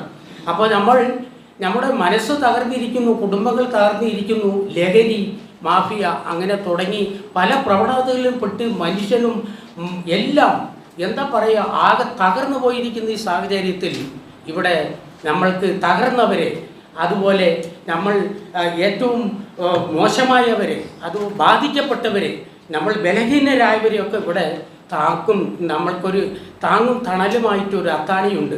സർവശക്തനായിട്ടുള്ള യേശു. ദൈവത്തിൽ നമ്മൾ വിശ്വസിക്കുമ്പോൾ പാപങ്ങൾ ചെയ്യുന്നവരെ രക്ഷിക്കാനായി ദൈവം ഭൂമിയിലേക്ക് കടന്നു വന്നപ്പോൾ ആ പാപപങ്കിലമായിട്ടുള്ള മനുഷ്യനെ രക്ഷപ്പെടുത്തിയ ചരിത്ര കഥകളൊക്കെ നമ്മൾ വായിച്ചതും പഠിച്ചതൊക്കെയാണ്. ഇവിടെ നമ്മൾക്ക് ഒരു മേലധ്യക്ഷനുണ്ട് എല്ലാ കാര്യങ്ങൾക്കും എന്ന പോലെ ഇവിടെയൊക്കെ നമ്മളെ നിയന്ത്രിക്കുന്ന വലിയ ഒരു ശക്തിയുണ്ട്. ആ ശക്തി ദൈവിക ശക്തിയാണ്. ആ ദൈവിക ശക്തിയാൽ നമ്മളെയൊക്കെ നടത്തുന്ന യഹോവ എന്ന് പറയുന്ന ആ നല്ല ഇടയൻ്റെ 2 വാക്കുകൾ പറഞ്ഞ് അവിടെ അവസാനിപ്പിക്കാം. ഇവിടെ പറയുന്നു, യഹോവ എൻ്റെ ഇടയനാകുന്നു, എനിക്ക് മുട്ടുണ്ടാവുകയില്ല. ഇന്നൊക്കെ എല്ലാവരും പ്രയാസത്തിലായി കഴിയുന്ന ഈ സാഹചര്യത്തിൽ നമ്മളൊക്കെ നെഗറ്റീവ് മൈൻഡ് ഉള്ള ആൾക്കാരാണ്. നാളെ ഞാൻ എന്ത് ചെയ്യും, നാളെ എന്ത് സംഭവിക്കും, അല്ലെങ്കിൽ നമ്മുടെ ആയുസ്സുകൾക്കൊന്നും ബലമില്ല. കാരണം നമ്മൾ ഇപ്പോൾ വാഹനത്തിൽ കയറുമ്പോൾ തന്നെ വീടെത്തുമോ വീടെത്തില്ലയോ, ആ പോയ കാര്യം നടക്കുമോ നടക്കില്ലയോ എന്നുള്ള കൺഫ്യൂഷനിൽ ഇരിക്കുന്ന സാഹചര്യത്തിലാണ്. ഇവിടെയൊക്കെ മനുഷ്യനിൽ ആശ്രയിക്കുന്നതിനേക്കാൾ യഹോവയിൽ ആശ്രയിക്കുക എന്നുള്ള ഒരു വചനവും കൂടിയുണ്ട്. അപ്പോൾ ഇവിടെ നമ്മൾക്കെല്ലാം അത്താണിയായി നമ്മളെ മുൻപന്തിയിൽ നമ്മളെ നേർവഴിയിലേക്ക് നയിക്കുന്ന ഒരു ശക്തിയാണ്. ആ ശക്തിയാണ് യഹോവ. യഹോവ എൻ്റെ ഇടയനാകുന്നു, എനിക്ക് മുട്ടുണ്ടാകുകയില്ല. പച്ചയായ പുൽപ്പുറങ്ങളിൽ അവൻ എന്നെ കിടത്തുന്നു, സ്വസ്ഥതയുള്ള വെള്ളത്തിൻ്റെ അരികത്തേക്ക് നടത്തുന്നു. ഇവിടെ കുഞ്ഞാടുകളെ ആ ഇടയൻ എത്രമാത്രം നല്ല സ്നേഹത്തോടുകൂടി പരിപാലിക്കുന്നു. ശത്രുക്കൾക്ക് വിട്ടുകൊടുക്കാതെ ആ ആടുകളെ മറ്റുള്ള ഭാഗങ്ങളിലേക്ക് വിഷരഹിതമായിട്ടുള്ള ഭാഗങ്ങളിൽ വെച്ച് അതുപോലെ സ്വസ്ഥതയുള്ള ഭാഗങ്ങളിലേക്ക് ദൈവം നമ്മളെ എത്രമാത്രം കൊണ്ടു നടത്തുന്നു. ആ ദൈവിക ശക്തിയാൽ നമ്മൾ നടക്കുന്നു. ദൈവത്തിന് അല്ലാതെ മറ്റാർക്കും നമ്മളെ സംരക്ഷിക്കുവാനുള്ള സ്ഥായിയായിട്ടുള്ള അർഹതയും അവകാശവുമുള്ള അധികാരമുള്ള ദൈവമാണ്. അധികാരമുള്ള ദൈവം നല്ല ഇടയനാകുന്നു. നമ്മളെ ആടുകളെ മറ്റുള്ളവർക്ക് വിട്ടുകൊടുക്കാതെ നമ്മളെ സംരക്ഷിക്കുന്നു, നമ്മൾക്ക് മാന്യമായിട്ടുള്ള ഭക്ഷണം തരുന്നു, വസ്ത്രം തരുന്നു, നമ്മളെ സംരക്ഷിക്കുന്നു, നമ്മൾക്ക് സെക്യൂരിറ്റി തരുന്നു. നമ്മൾ പോകുന്ന ഭാഗത്തൊക്കെ ദൈവത്തിൻ്റെ ദൂതന്മാരാൽ നമ്മളെ നടത്തുന്നു. മുൻപും പിൻപും നമ്മൾക്ക് ദൂതന്മാർ ഉണ്ട്. ആ ദൂതൻ്റെ കൈകളിൽ നമ്മൾ കല്ലിൽ തട്ടി പോകാതിരിക്കാൻ അവൻ്റെ കൈകളാൽ താങ്ങുന്ന ആ ഒരു വലിയ സവിശേഷത ഒന്ന് നമ്മൾ മനസ്സിലാക്കേണ്ടത് തന്നെയാണ്. ഇവിടെ യഹോവ എൻ്റെ ഇടയാവുന്നു, എനിക്ക് മുട്ടുണ്ടാവില്ല. അപ്പോൾ നമ്മൾ നെഗറ്റീവ് മൈൻഡായി ഇരിക്കുന്നവർക്കൊക്കെ ഇവിടെ ദൈവം ഒരു പോസിറ്റീവ് മൈൻഡ് തരികയാണ്. യഹോവയിൽ വിശ്വസിക്കുന്നവന് ഒരിക്കലും മുട്ടുണ്ടാവില്ല, പ്രയാസങ്ങൾ ഉണ്ടാവില്ല. ആദ്യമൊക്കെ നമുക്ക് പ്രയാസങ്ങൾ ഉണ്ടാവാം, പ്രതിസന്ധികൾ ഉണ്ടാവാം, പല പരീക്ഷണങ്ങളിൽ നമ്മൾ കടന്നു പോകുന്ന ഒരു കാലഘട്ടമാണ്. ഈ പരീക്ഷണങ്ങളിലൊക്കെ കടന്നു പോകുമ്പോൾ നമ്മൾ ആശ്രയിക്കുന്നത് എങ്ങനെയാണ്? അമ്മയും അപ്പനും മറന്നാലും ഞാൻ നിന്നെ കൈവിടുകയില്ല എന്നുള്ള ആ വചനവും കൂടെ ഒന്ന് ഓർമ്മിപ്പിക്കുകയാണ്. നമുക്ക് പ്രയാസങ്ങൾ വരുമ്പോൾ, പ്രതിസന്ധികൾ വരുമ്പോൾ, ദുഃഖങ്ങൾ വരുമ്പോൾ, ഭാരങ്ങളൊക്കെ വരുമ്പോൾ നമ്മൾ എന്തു ചെയ്യും? ദൈവത്തിൽ ആശ്രയിക്കുക. അപ്പോൾ നല്ല ഇടയനായ, വലിയ ഇടയനായ, ചെറിയ ഇടയനായ ദൈവം നമ്മളെ എന്തു ചെയ്യും? നല്ല മേച്ചിൽപ്പുറങ്ങൾ കാണിച്ച് നല്ല പച്ചയായ പുൽപ്പുറങ്ങളിൽ അവൻ കിടത്തുന്നു. അവിടെ നമ്മൾക്ക് നല്ല ഭക്ഷണം ഒരുക്കുന്നു, നല്ല വസ്ത്രം ഒരുക്കുന്നു, നല്ല ഭവനങ്ങൾ പണിതു തരുന്നു, നല്ല ജോലി സാധ്യതകൾ തെളിയിച്ചു തരുന്നു. അതുപോലെ നല്ല നല്ല ശുഭമായിട്ടുള്ള കാര്യങ്ങൾ ചെയ്യുവാൻ ദൈവം നമ്മളെ വഴി നടത്തുന്നു. അങ്ങനെ എൻ്റെ പ്രാണനെ, മൂന്നാമത്തെ വചനത്തിൽ നോക്കൂ, എൻ്റെ പ്രാണനെ അവൻ തണുപ്പിക്കുന്നു, തിരുനാമ നിമിത്തം നീതിപാതകളിൽ അവൻ നടത്തുന്നു. കണ്ടോ? നമ്മുടെ പ്രാണനെ ഒരിക്കലും ശത്രുവിന് വിട്ടുകൊടുക്കാതെ, അല്ലെങ്കിൽ മറ്റുള്ള വ്യവഹാരങ്ങൾക്ക് വിട്ടുകൊടുക്കാതെ, ശത്രുക്കൾക്ക് വിട്ടുകൊടുക്കാതെ, അല്ലെങ്കിൽ പിശാചിന് വിട്ടുകൊടുക്കാതെ, സാത്താൻ വിട്ടുകൊടുക്കാതെ നമ്മൾക്ക് ഫുൾ സെക്യൂരിറ്റിയും തന്ന് ദൈവം നമ്മളെ എന്ത് ചെയ്യുന്നു? എൻ്റെ പ്രാണനെ അവൻ തണുപ്പിക്കുന്നു, തിരുനാമ നിമിത്തം എൻ്റെ നീതിപാതകളിൽ അവൻ നടത്തുന്നു. കെട്ട വഴികൾ പോകാതെ, അതുപോലെ ചീത്ത വഴികളിലൂടെ നമ്മൾ സഞ്ചരിക്കാതെ നമ്മളെ ദൈവം എന്തോ നീതി നിമിത്തം സത്യസന്ധമായും സർവ്വവല്ലഭനായിട്ടുള്ള ദൈവം നമ്മളെ എല്ലാ നിമിഷവും നടത്തുന്നു എന്നിവിടെ സങ്കീർത്തനക്കാരൻ പറയുന്നു. കൂരിരുൾ താഴ്വരയിൽ കൂടി നടന്നാലും ഞാൻ ഒരു അനർത്ഥവും ഭയപ്പെടുകയില്ല, നീ എന്നോടുകൂടെ ഇരിക്കുന്നുവല്ലോ, നിന്റെ വടിയും കോലും എന്നെ ആശ്വസിപ്പിക്കുന്നു. കണ്ടോ? നമ്മൾക്ക് ഇരുട്ടിലൂടെ സഞ്ചരിക്കുവാൻ നമ്മൾക്ക് സാധിക്കുമോ? അപ്പോൾ നമ്മളൊരു ടോർച്ച് വേണം, അല്ലെങ്കിൽ നിലാവെളിച്ചത്തിലൂടെ നമുക്ക് സഞ്ചരിക്കാം. മിന്നാമിനുങ്ങിൻ്റെ വട്ടത്തിലൂടെയൊക്കെ സഞ്ചരിക്കുന്നവരൊക്കെ കണ്ടിട്ടുണ്ട്. എന്നാലും രാത്രിയിൽ നമ്മൾക്ക് സഞ്ചരിക്കണമെങ്കിൽ കരണ്ട് പോയാലുള്ള ഒരു അവസ്ഥ ആലോചിച്ച് നോക്കൂ. അപ്പോൾ പ്രിയപ്പെട്ടവരെ, ഇവിടെ ദൈവം നമ്മൾ കൂരിരുൾ താഴ്വരയിൽ കൂടി നടന്നാലും, ഇവിടെ മറ്റേ പത്മസുന്ദർ സാർ പറഞ്ഞ പോലെ നമ്മളൊക്കെ വിശുദ്ധന്മാരായതുകൊണ്ട്, ആ വിശുദ്ധ മനസ്സുള്ളതുകൊണ്ട്, നമ്മൾ ദൈവത്താൽ സ്നാനപ്പെട്ടവരും രക്ഷിക്കപ്പെട്ടവരും ഒക്കെ ആയതുകൊണ്ട്, വിശ്വാസികളായവരും അവിശ്വാസികളായവരും അങ്ങനെയൊക്കെ ഉള്ളവരാണ്. എന്തായാലും ദൈവത്തിൻ്റെ ആ നീതിപാതയിലൂടെ സഞ്ചരിക്കുന്നവരെയൊക്കെ ദൈവം എന്ത് ചെയ്യുന്നു? കൂരിരുൾ താഴ്വരയിൽ കൂടി നടന്നാലും ഞാൻ ഒരു അനർത്ഥവും ഭയപ്പെടുകയില്ല എന്ന് ഇവിടെ സങ്കീർത്തക്കാരൻ പറയുന്നു. അപ്പോൾ നമ്മൾക്കൊക്കെ ഭയപ്പെടുവാൻ ഒന്നുമില്ല. കാരണം നമ്മൾക്കൊരു ഫുൾ സെക്യൂരിറ്റി തരുന്ന 24 hours നമ്മൾ ഉറങ്ങുമ്പോൾ പോലും ദൈവം നമ്മൾക്ക് സെക്യൂരിറ്റി തരുന്നുണ്ട്. ആ കാര്യം നമ്മൾ മറക്കാൻ പാടില്ല.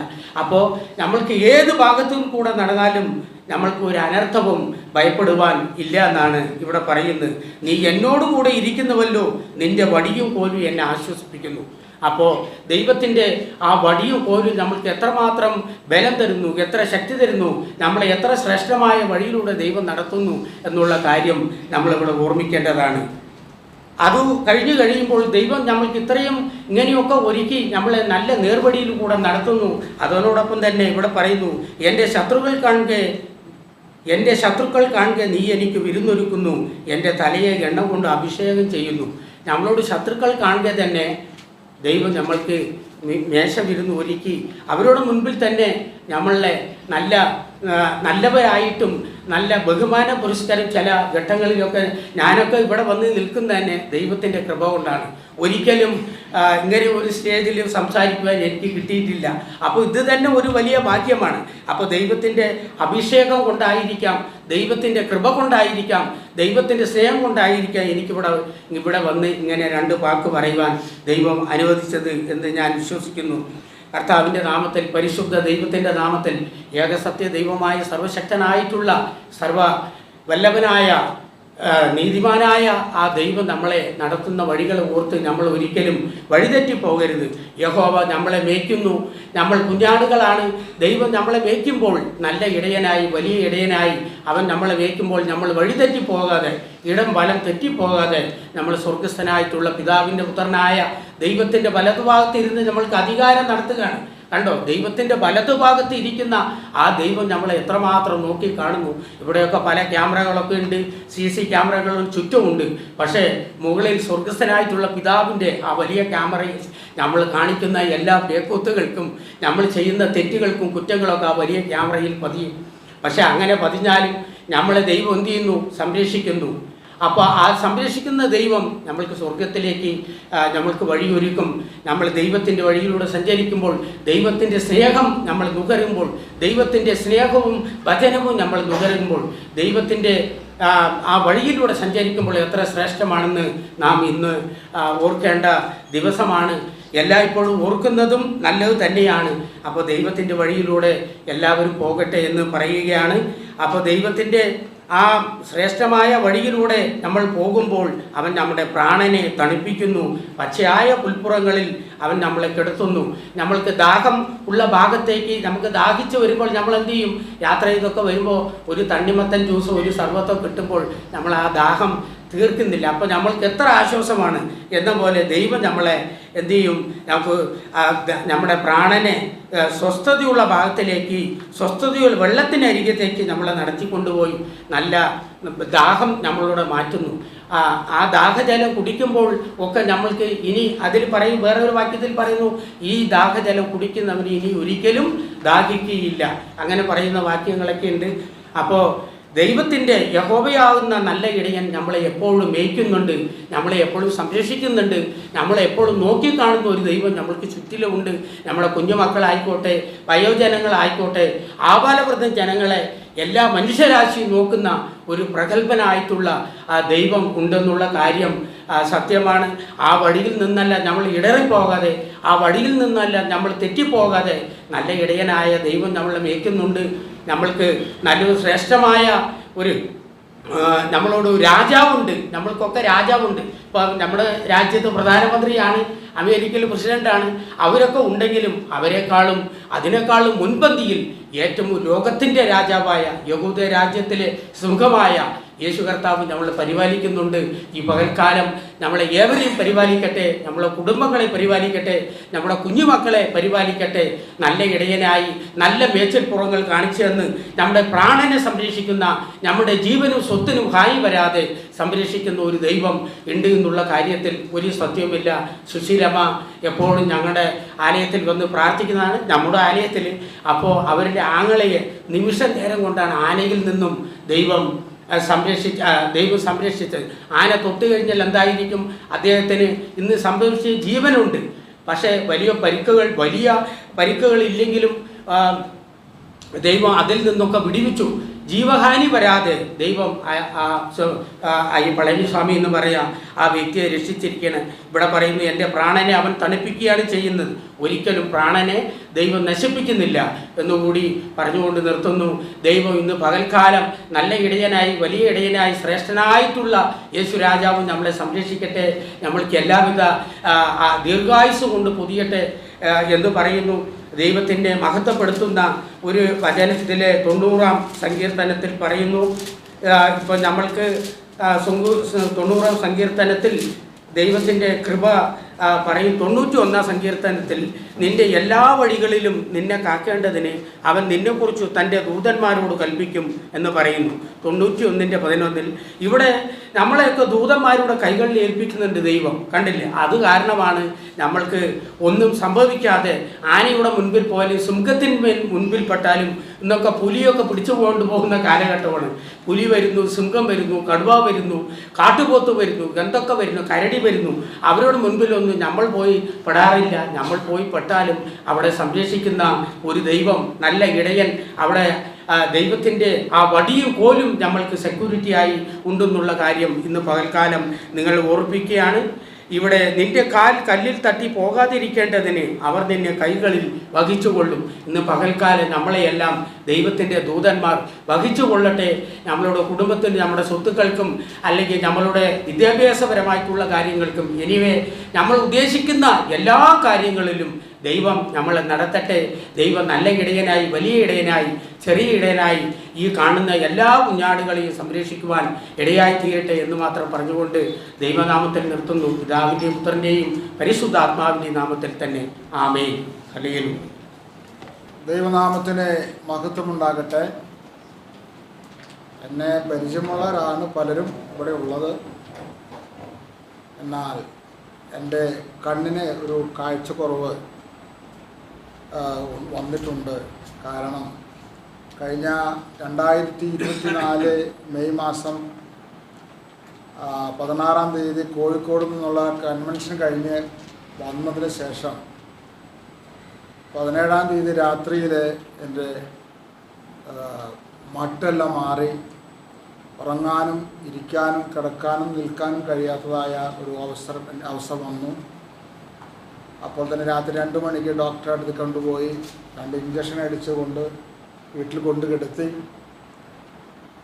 പിന്നെ അവിടുന്ന് വീണ്ടും വേദന കൊണ്ട് ഉറങ്ങാൻ പറ്റാതെ ഇപ്പോൾ സ്കാൻ ചെയ്യാനും പറഞ്ഞു. സ്കാൻ ചെയ്തപ്പോൾ ഡോക്ടർ പറഞ്ഞു ഉടനടി തന്നെ മെഡിക്കൽ കോളേജിൽ കൊണ്ടുപോയി ഓപ്പറേഷൻ ചെയ്യേണ്ടത് കാര്യമുണ്ട്. ഇങ്ങനെ ഇട്ട് കഴിഞ്ഞാൽ ആൾ നമുക്ക് ലഭിക്കില്ല, നമുക്ക് വിളിച്ചു പറയാനുള്ളവർക്ക് വിളിച്ചു പറഞ്ഞു എന്നൊക്കെ പറഞ്ഞ് ചില പ്രശ്നങ്ങളൊക്കെ ഉണ്ടാക്കി. പക്ഷേ എനിക്ക് വേല പൂർത്തീകരിക്കാനായിട്ട് ചില കാര്യം സെറ്റപ്പ് ചെയ്തു വെച്ചിട്ടുണ്ടായിരുന്നു. 2023 2 സഭകൾ ദൈവനാമത്തിൽ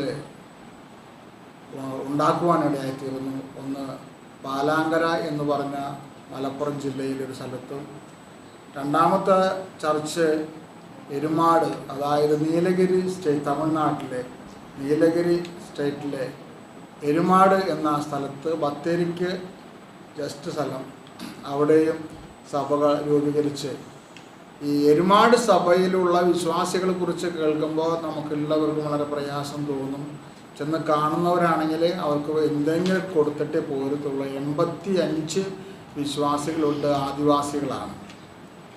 അവർക്കിപ്പോഴും ഞങ്ങൾ ഓരോ കാര്യം ചെയ്തുകൊണ്ടിരിക്കുന്നു. അവർ പാലാങ്കര 28 വിശ്വാസികളുണ്ട്. അവരും നല്ല രീതിയിൽ ദൈവത്തെ ആരാധിച്ച് വിളിച്ചു പോകുന്നു. അപ്പോൾ ആ സ്ഥലങ്ങളിലൊക്കെ ശുശ്രൂഷ ചെയ്തുകൊണ്ടിരിക്കുന്ന സമയത്ത് പെട്ടെന്നുണ്ടായ ഒരു അനുഭവമാണ്. നോക്കിയപ്പോൾ കിഡ്നിയിലെ ഉള്ള ചെറിയൊരു കല്ല് അത് ബ്ലോക്കായി പഴുത്ത്, ആ പഴുപ്പ് ബ്ലഡിൽ പകർന്നു, ഹാർട്ടിലേക്ക് കയറി, ആകെ ബുദ്ധിമുട്ടായി. ഓപ്പറേഷൻ ചെയ്താലും ആളെ കിട്ടത്തില്ല. അതുകൊണ്ട് നമുക്ക് 72 മണിക്കൂർ ഡോക്ടർ പറഞ്ഞു, 72 മണിക്കൂർ ആളെ എനിക്ക് പറയാൻ പറ്റുള്ളൂ എന്ന് ഡോക്ടർ പറഞ്ഞ് മക്കളെയും ഭാര്യയും വിളിച്ചൊക്കെ പറഞ്ഞു. ഞാനിനെ അറിയിക്കാമെന്ന് അറിയിച്ചോ എന്നൊക്കെ പറഞ്ഞ് മെഡിക്കൽ കോളേജിൽ നിന്ന് അങ്ങനെ അവർ വിട്ടു. അതിന് വിട്ടപ്പോൾ ഭാര്യ പറഞ്ഞു, ഇനിയിപ്പോൾ ഈ ഇവിടുന്ന് വിട്ടു കഴിഞ്ഞാൽ എന്ത് ചെയ്യുക, നിങ്ങൾ ഏതെങ്കിലും വേറെ പ്രൈവറ്റിലേക്ക് പോക്കോ രക്ഷപ്പെടണമെങ്കിൽ. മെഡിക്കൽ കോളേജിൽ നിന്ന് രക്ഷപ്പെടുമെന്ന് എനിക്ക് തോന്നുന്നില്ല. അങ്ങനെ LIT ഹോസ്പിറ്റലിൽ ഒരു അനൂപ് കെ ശങ്കർ എന്ന് പറയുന്ന ഡോക്ടറെ കണ്ടു. എൻ്റെ മക്കൾ ജോലി ചെയ്യുന്ന ഹോസ്പിറ്റലിലെ ഡോക്ടറാണ്. അദ്ദേഹം പറഞ്ഞു കൊണ്ടുവരാൻ പറഞ്ഞു. കൊണ്ടുവന്നു. എൻ്റെ റിസൾട്ടെല്ലാം കൊടുത്തപ്പോൾ അയാൾ പറഞ്ഞു വേഗം തന്നെ ഓപ്പറേഷൻ ചെയ്യണം, ഞങ്ങൾക്കും ഒരു ഹോപ്പില്ല, ദൈവം പ്രവർത്തിച്ചാൽ നന്നായിരിക്കുമെന്ന് അദ്ദേഹം പറഞ്ഞു. പക്ഷെ അദ്ദേഹത്തിന് അറിയില്ല ഞാനൊരു ദൈവദാസനാണ്, പാസ്റ്ററാണെന്ന് അറിയില്ല. അദ്ദേഹം ഓപ്പറേഷൻ കൊണ്ടുപോകുന്ന സമയത്ത് ചോദിച്ചു ഇദ്ദേഹത്തിന് എന്താ ജോലി എന്ന് ചോദിച്ചു. അപ്പോൾ പറഞ്ഞു മൂത്ത മകൻ പറഞ്ഞ ആൾ പ്രീച്ചറാണ്, ഇപ്പോൾ കഴിഞ്ഞ് വന്നിട്ടേ ഉള്ളൂ.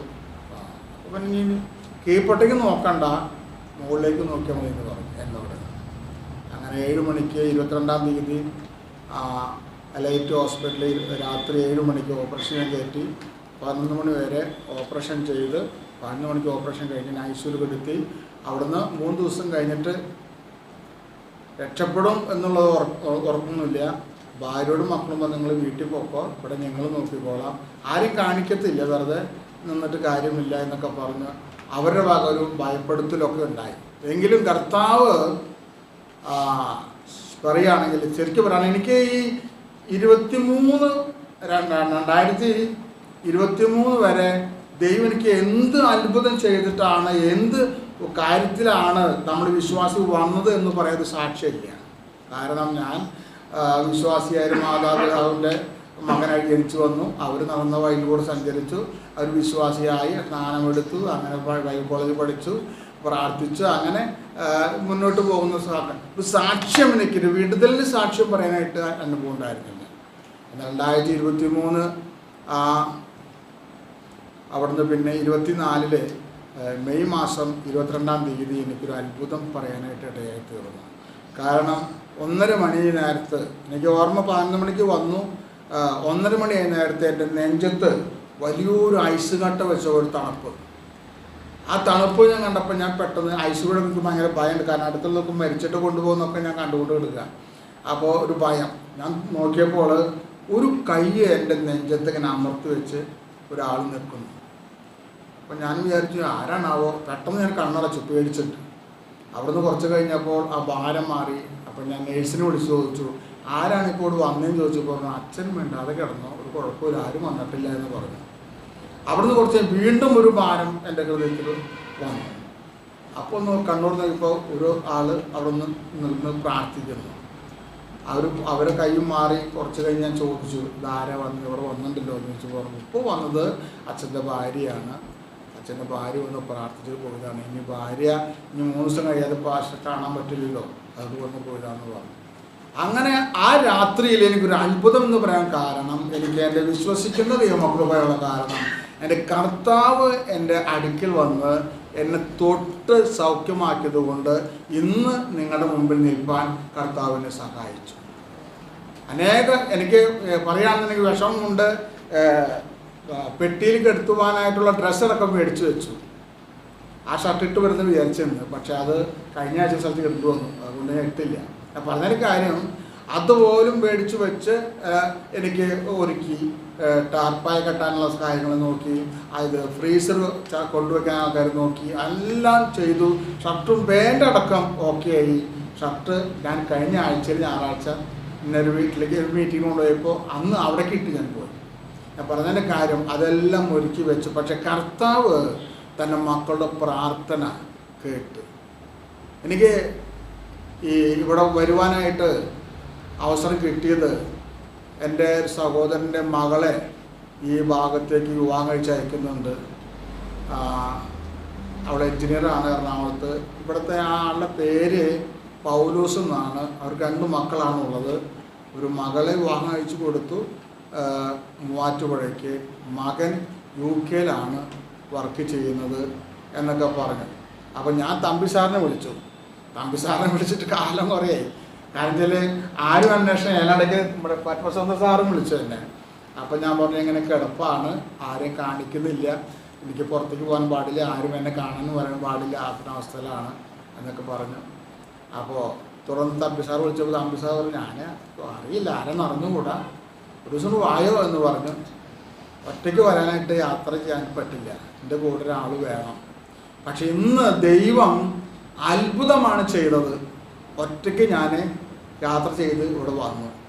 അപ്പോൾ ഇടയ്ക്കിടയ്ക്ക് ഫോൺ കോൾ വരികയാണ്, മരുമക്കൾ വിളിച്ച് ചോദിക്കുകയാണ്. മക്കൾ വിളിച്ച് ചോദിക്കുക എവിടെ എന്തായി, കുഴപ്പമുണ്ടോ.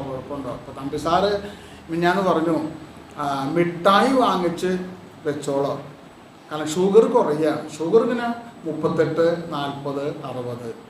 അല്ല ഇത് നോക്കിയപ്പോൾ ദൈവം ഇന്ന കാലത്ത് ഞാൻ മെഷീൻ മേടിച്ചിട്ടുണ്ട്, നോക്കിയപ്പോൾ ഇന്ന് നോക്കിയപ്പോൾ ദൈവം 85 വെച്ചിരിക്കുക ഷുഗർ. അപ്പോൾ കുറച്ചൊരു ശരീരത്തിന് കുഴപ്പമില്ല, എന്നാലും മിഠായി വാങ്ങിച്ചോളൂ. ഞാൻ മിഠായി ഒന്നും വാങ്ങിയില്ല. ദൈവകൃപയാൽ ഇവിടെ വന്ന് ബസ് ഇറങ്ങി. വരുന്ന വഴിക്ക് ബസ്സിന് ടയർ പഞ്ചറായി. അപ്പോൾ അതിന് കുറച്ചുകൂടി വൈകിയത്, കുറച്ച് മുമ്പ് വരാൻ വിചാരിച്ചായിരുന്നു. പക്ഷേ അങ്ങനെ എന്തായാലും കറക്റ്റ് സമയത്ത് ഇവിടെ വന്ന് പ്രിയപ്പെട്ട മക്കളോട് കൂടെ ആയിരിക്കാൻ കർത്താവ് സഹായിച്ചു. കർത്താവിന് ദാസൻ പറഞ്ഞിരുന്ന ഒരു കാര്യം ഞാനത് ഒന്ന് എടുത്തു പറയാൻ പോവുകയാണ്. ബെലിയാമിനോട് ശപിക്കാൻ പറഞ്ഞു. അപ്പോൾ ഇസ്രായേൽ എന്ന് നാം പറയുമ്പോൾ യാക്കോബിനെ കുറിച്ചാണ് നമ്മൾ ചിന്തിക്കുന്നത്. ഇസ്രായേൽ മക്കള് തീർച്ചയായും അനുഗ്രഹിക്കപ്പെട്ടവർ തന്നെയാണ്. പക്ഷേ ഇസ്രായേൽ എന്ന് പറയുന്ന യാക്കോബിനെ ചിന്തിക്കുമ്പോഴോ യാക്കോബും 2 അനുഗ്രഹം വാങ്ങിച്ച ആളാണ്. കാരണം യാക്കോബിന് അപ്പൻ്റെ അനുഗ്രഹം ഒന്ന് ഉണ്ട്, രണ്ടാമത് ദൈവത്തിൻ്റെ അനുഗ്രഹമുണ്ട്. അത് ഇസ്രായേൽ തന്നെയാണ് പറയുന്നത്. ആ അനുഗ്രഹം എന്തായിരുന്നു? യാബോക്ക് കടൽ തീരത്തിൻ്റെ അവിടെ വെച്ച് ദൂതനുമായിട്ട് എന്ത് ചെയ്തു? മൽപ്പിടുത്തം നടത്തി. ആ മൽപ്പിടുത്തം നടത്തിയപ്പോൾ അവൻ്റെ പറഞ്ഞു, നിന്റെ പേര് നീ ആരെന്ന് പറഞ്ഞല്ലാതെ ഞാൻ നിന്നെ വിടുകയില്ല എന്ന് പറഞ്ഞു. അങ്ങനെ പറഞ്ഞപ്പോൾ ദൂതനെ വിട്ടുപോകേണ്ട സമയമായപ്പോഴും യാക്കോബ് വിടുന്നില്ല. അങ്ങനെ അവൻ്റെ തൊടയിൽ ഒരു ഉളുക്ക് പിടിച്ച് ഒരു അമർത്തി വേഗം വിട്ടു.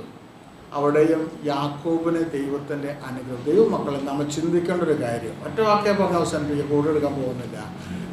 കാര്യം, നാം ഇസ്രായേൽ ആകുന്നു എന്നുള്ള ഉറപ്പുണ്ടെങ്കിൽ നിങ്ങൾ അനുഗ്രഹിക്കപ്പെട്ടവരാണ്. അനുഗ്രഹിക്കപ്പെടാത്തവരാരും ഇവിടെ വന്നിരിക്കുന്നില്ല. എല്ലാവരും ദൈവമക്കൾ എന്നുള്ളതായ ആ വിശേഷത്തിൽ വിധേയപ്പെട്ടവരാകുന്നുവെങ്കിൽ നിങ്ങൾ ആരാണ്? അനുഗ്രഹിക്കപ്പെട്ടവരാണ്, അനുഗ്രഹം പ്രാപിച്ചവരാണ്. ഇസ്രായേൽ മക്കൾ അനുഗ്രഹിതരാണ്. കാരണം അവർക്ക് ദൈവത്തിൻ്റെ കാവലും പരിപാലനവും എല്ലാം ഉണ്ട്. പിന്നെ നാം ഒന്നിനെക്കുറിച്ചും വിചാരപ്പെടേണ്ടതായ യാതൊരു ആവശ്യമില്ല. എന്നാൽ ഒരു അല്പനേരം കൊണ്ട് ഞാൻ എൻ്റെ വിഷയത്തിൽ നിന്ന് ഇരിക്കാൻ ആഗ്രഹിക്കുകയാണ്. 84-ാം സങ്കീർത്തനം ഒന്ന് വായിക്കാം. 84-ാം സങ്കീർത്തനത്തിൻ്റെ 5-ാമത്തെ വാക്യം നമുക്കൊന്ന് വായിക്കാം. 84-ാം സങ്കീർത്തനം.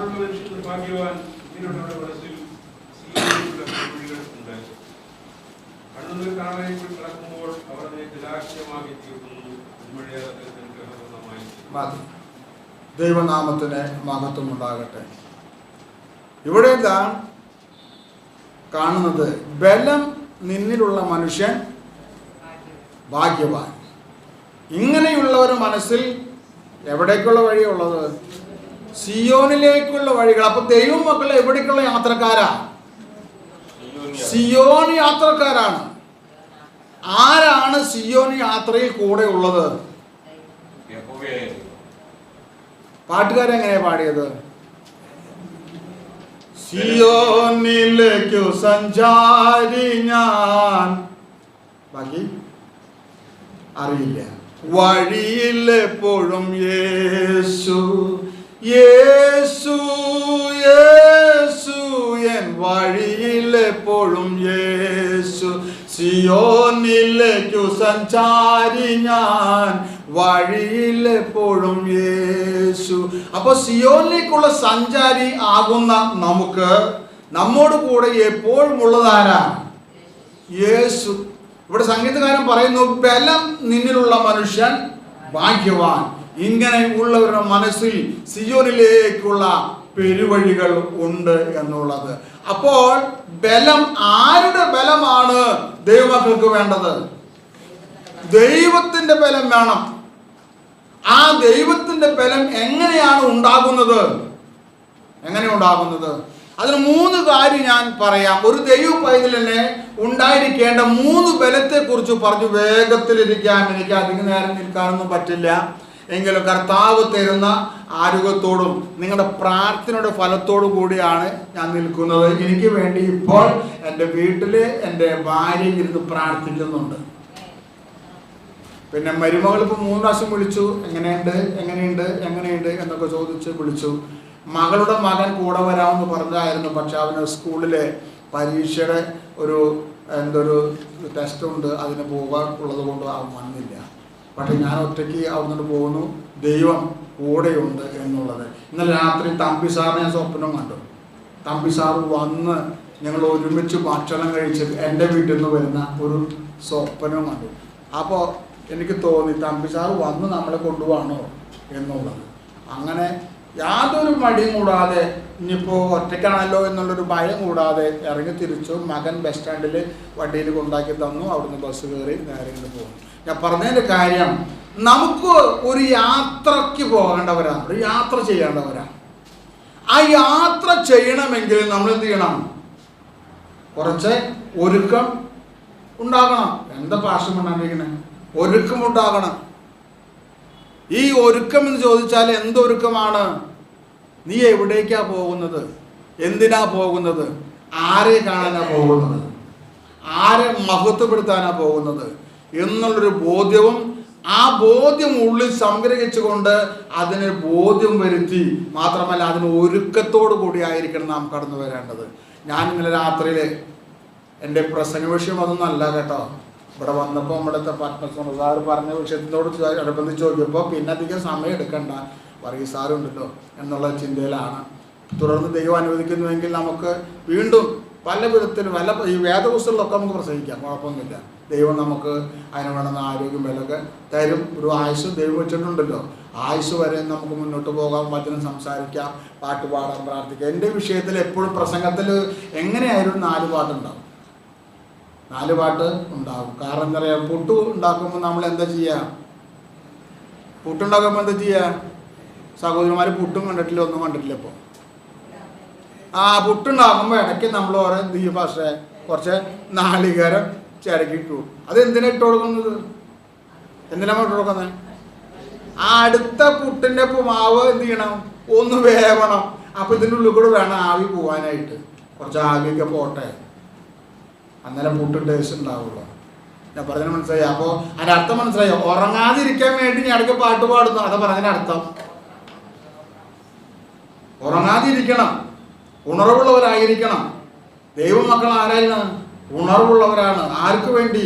അടുത്തുള്ളവർക്ക് വേണ്ടി. നമുക്ക് വേണ്ടി മാത്രം പ്രാർത്ഥിച്ചാൽ പോരാ, മറ്റുള്ളവർക്ക് പ്രാർത്ഥിക്കുമ്പോൾ നമ്മുടെ കാര്യം കർത്താവ് നോക്കിക്കൊള്ളും. ഒരു ബുദ്ധിമുട്ടും ഇല്ല, എന്ത് ഒരു പ്രയാസവും ഇല്ല, കർത്താവ് ചെയ്യും. ശക്തനാണ്, അനുഭവത്തിലൂടെ പറയുന്ന കാര്യങ്ങളാണ്. ദൈവം അടുത്ത് വന്ന് സൗഖ്യമാക്കി എന്നെ എഴുന്നേൽപ്പിച്ചിരിക്കുക. 10 മാസമായി പുറത്തു പോയിട്ട് കിടപ്പതിൻ്റെ ആയിരുന്നു. 5 മാസം ആരെയും കാണിച്ചില്ല, അങ്ങനെ റൂമിൽ തന്നെ സെപ്പറേറ്റ് കിടത്തി. നല്ലൊരു എമൗണ്ട് കാശ് ആയി. പിള്ളേർ പറഞ്ഞ് ഭാരപ്പെടുന്നു വേണ്ട, പൈസ ഇല്ല, നിങ്ങൾക്ക് വേണമെങ്കിൽ പപ്പേ വേണ്ടത്. അപ്പോൾ ദൈവം അതാ സമയത്ത് ഒരു ഇഞ്ചക്ഷൻ 1220, 14 എണ്ണം ഒരു മാസം അടിക്കണം. ബ്ലഡ് ഇല്ല, 6 ആണ് എൻ്റെ ശരീരത്തിലുള്ള ബ്ലഡ്. കാരണം ബ്ലഡ് കംപ്ലീറ്റ് മാറ്റി പൈപ്പ് കൊണ്ടെല്ലാം മാറ്റിക്കൊണ്ട് ഉണ്ടായ സംഭവമാണ്. അപ്പോൾ അത് ഇപ്പോൾ ചുരുങ്ങിപ്പോൾ ആഴ്ചയിൽ 2 എണ്ണമായി. അപ്പോൾ ആ 8 എണ്ണം മാസത്തിൽ അടിക്കണം. ആ എമൗണ്ട് അങ്ങനെ. പിന്നെ 6200 രൂപയാണ് ഒരു മാസത്തെ മരുന്നിന്, കിഡ്നിയുടെ മരുന്നിന്. അപ്പോൾ ആലോചിക്കാമല്ലോ. അപ്പോൾ ദൈവം നമ്മളതിനെ എന്തില്ല, കൈവിടിയില്ല, ഉപേക്ഷിക്കില്ല. കർത്താവ് നേരത്തെ പറഞ്ഞല്ലോ, യഹോവ എൻ്റെ ഇടയനാകുന്നു, അതുകൊണ്ട് എനിക്കെന്തില്ല, മുട്ടുണ്ടാകില്ല, ഒന്നിനും മുട്ടുണ്ടാകില്ല. അതെന്താ കാരണം? കർത്താവ് എൻ്റെ ഇടയൻ എന്നുള്ള വിശ്വാസമുള്ളത് കൊണ്ട്. ഇവിടെ നാം പറഞ്ഞു, ബലം നിന്നുള്ള മനുഷ്യൻ ഭാഗ്യവാൻ. ഇങ്ങനെയുള്ള ഒരു മനസ്സിൽ സിയോനിലേക്കുള്ള പെരുവഴിയുള്ള 3 ബലത്തെക്കുറിച്ച് പറഞ്ഞ് വേഗം ഇരിക്കുക. ഒന്നാമത്തെ ബലം, നാം ദൈവത്തെ വിശ്വസിക്കുവാനുള്ള ബലം കൊണ്ടായിരിക്കണം. ദൈവത്തിൽ വിശ്വസിക്കുക, ദൈവം പറഞ്ഞതനുസരിക്കുക. യഹോവ എൻ്റെ ജീവന്റെ ബലമാണ്, ഞാൻ ആരെ പേടിക്കും?